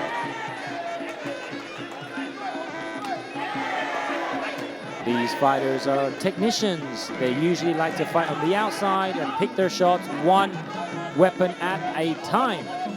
Oh, good left hand. Beautiful by Rungkit. Great timing on that. Morning shot there from Petchputhai. Oh, tips an elbow there from the champ. So no respect to Rungkit as the round started. Straight away, T. Good strong right kick there from Petchputhai. Good block though from Rungkit. It's a right hook there from the challenger. The benefits of throwing one shot at a time is that you're not susceptible to your opponents countering you while you're throwing the combinations. But the downside to one punch or one kick at the time is that you get less volume in. But if they're powerful strikes like that, it doesn't matter. You eliminate the risk of being countered during the combo, Aaron. So a lot of the fans will remember Sitnonglek knocking out Rungkit in one of what might be the knockout of the year. Was for me anyway, last year. Against the ropes like that. That's why Rungkit should always, in my opinion, stay at 140 pounds. No, but necessary to go up. You can see his frames. Quite slender, quite slight. Difficult to separate them inside the clinch and hard to separate them on the outside. Why, good straight left hand from Rungkit as Petchputhai was coming in.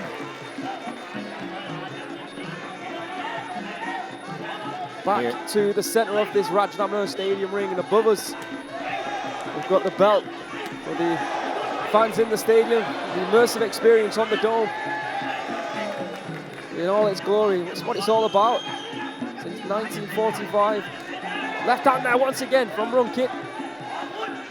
Here at RWS we have an open scoring system, the 10-point must system. The scoring will be revealed after every single round. The bouts are 3 rounds. However, if it's a title fight like this one, it will be 5 rounds to give the fighters a chance to go into deep waters or the championship rounds of round 4 and 5. Solid left elbow there. Petchputhai chasing Rungkit around the ring here in round number 1. There it is, that elbow once again as soon as Rungkit touches the ropes. An elbow shot fired in there. End of round number 1. A round in which both fighters had some big moments in that round. It's a question now of who the judges thought had the bigger moments. Let's have a look at the highlights. Yeah. Petchputhai meaning business. There was that left hand there. Wasn't expecting that from Rungkit against the ropes. Returns the favor with an elbow, yeah. Some huge elbow shots from Petchputhai, which might, in all seriousness, have won him the round. Good elbows, good straight left hands. Another elbow.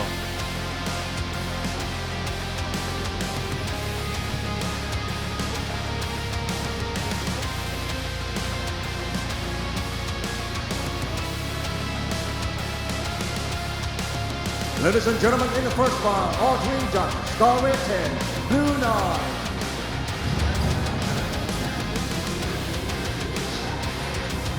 Big round now coming up. Rungkit, he knows he's down on the scorecards. Can he afford to constantly move backwards like we saw in round 1 and put himself against the ropes? Petchputhai will hope so. All right, let's see what happens in round 2. Will it be repeat of round 1, or there will be a change of strategy, adjustments to be made? You see Rungkit straight away on the back foot, just looking for that left hand. That's right. He's waiting to time in with the left hand as Petchputhai comes in, but as Aaron said, it's not enough. Oh, solid left to the body there, and Petchputhai once again, as soon as Rungkit's back touches that ropes, he fires in an elbow. It's a tactic that's working for him. And to be fair, Rungkit's tactic of being on the back foot and trying to time his opponent with a roundhouse kick as they come in is usually very effective, but props to Petchputhai because he's going forward and he's waiting to block these roundhouse kicks, and then he throws an elbow of his own, so props to the champion. The strikes landed there, you can see, officially by Fight Geek. Petchputhai leading to the head, to the body, and indeed to the legs in round number 1. Right hand there. Oh, and a right kick from Petchputhai. Both of these fighters are technicians that want to fight on the outside. Both of them do not want to engage in the clinch, so the referee sees that and breaks them up to give them a chance to fight on the outside. Rungkit whipping that left kick, left hand combination. It's clear that Rungkit wants to wait on the outside, timing with a roundhouse kick followed by a straight left hand, but Petchputhai is neutralizing it with the way he blocks the roundhouse kick. Rungkit needs to change his strategy. So let's see if he has that adaptability about him. Just like that, as Petchputhai goes in, he's very clever. He blocks the roundhouse kick, taking away what Rungkit does best. Oh. And he lands one of his own, and then the other elbow. This is Jumping knee on the inside. a big difference we've seen in Petchputhai when he came back. A lot more aggressive. He was similar in his style, really, to Rungkit. He liked to back up. He liked to be more of the technician and throw those one shots and then move out of the way. But last year we saw this more aggression from Petchputhai, and it's really helping him. And to add to that, a fighter usually changes in their level of confidence once they have a title on their waist. That's a good point, Pete. Changes guys, changes fighters. Look at the confidence here of Petchputhai. He seems happy to walk through those body kicks and those left hands of Rungkit as long as he can get close to throw those big elbow strikes like that.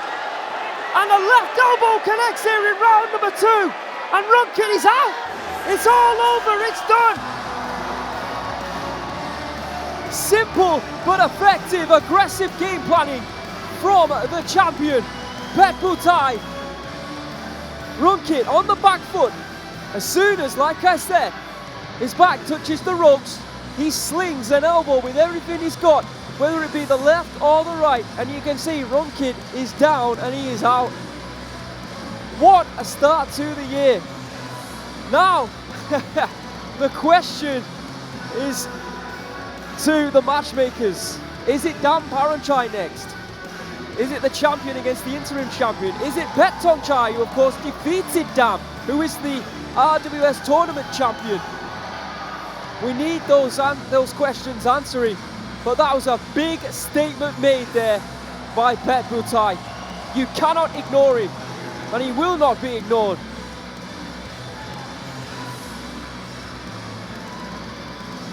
We will, of course, make this one official. Rungkit's still down now. There you can see Dear Kiapet, the promoter of Petchputhai, happy with what he's witnessed. And who can blame him? Let's see how he did it. Just constantly backing Rungkit up. And when he felt the moment was right to strike, left elbow through the guard. Down goes Rungkit. And the belt stays with Petchputhai.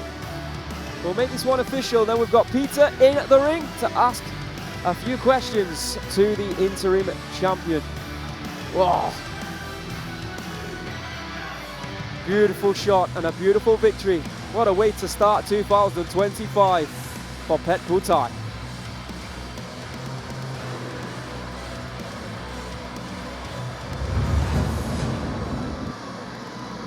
Ladies and gentlemen, for Rajadamnern Stadium title, we would like to introduce the chairman of Rajadamnern Executive Board, Mr. Prai Banyarak, and introduce the president of RWS and board director of Rajadamnern Stadium, Mr. Bang Tianchai Pisit Putinan.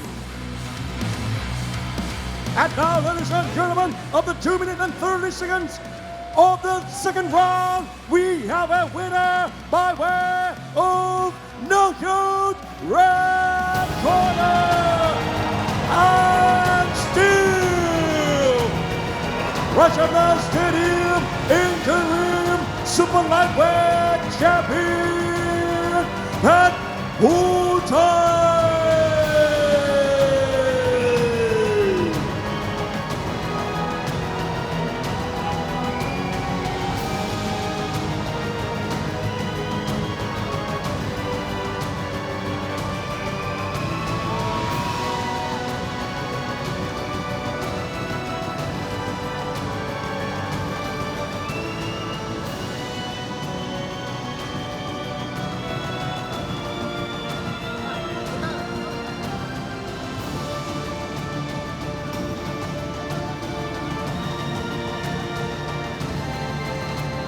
Congratulations, Petchputhai. That was an electrifying performance. What a solid left elbow.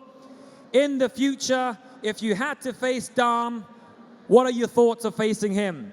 ยินดีด้วยนะครับผมสับศอกซ้ายที่สวยมากๆเลยนะครับและในอนาคตนะครับถ้าจะได้เจอกับดามนะครับผมมีมุมมองหรือคิดเห็นยังไงบ้างครับ ก็ผมแก้ไปไฟต์ต่อไฟต์แล้วก็ตั้งใจมากๆครับถ้ามีโอกาสก็อยากชิงแชมป์ตัวจริงกับดามพนันชัยครับ He said that he takes it every fight very seriously. He does not want to look past his opponents, and his next fight, if it will be against Dam, he will do his best to fight the champion.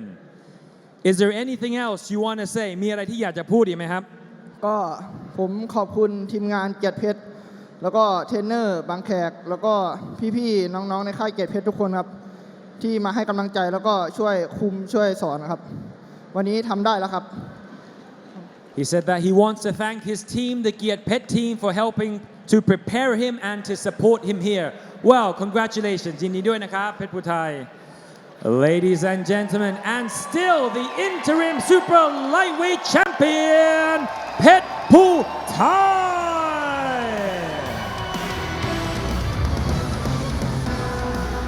All right, everybody, thank you for joining us around the world on DAZN. We'll see you next week here on RWS. Goodbye.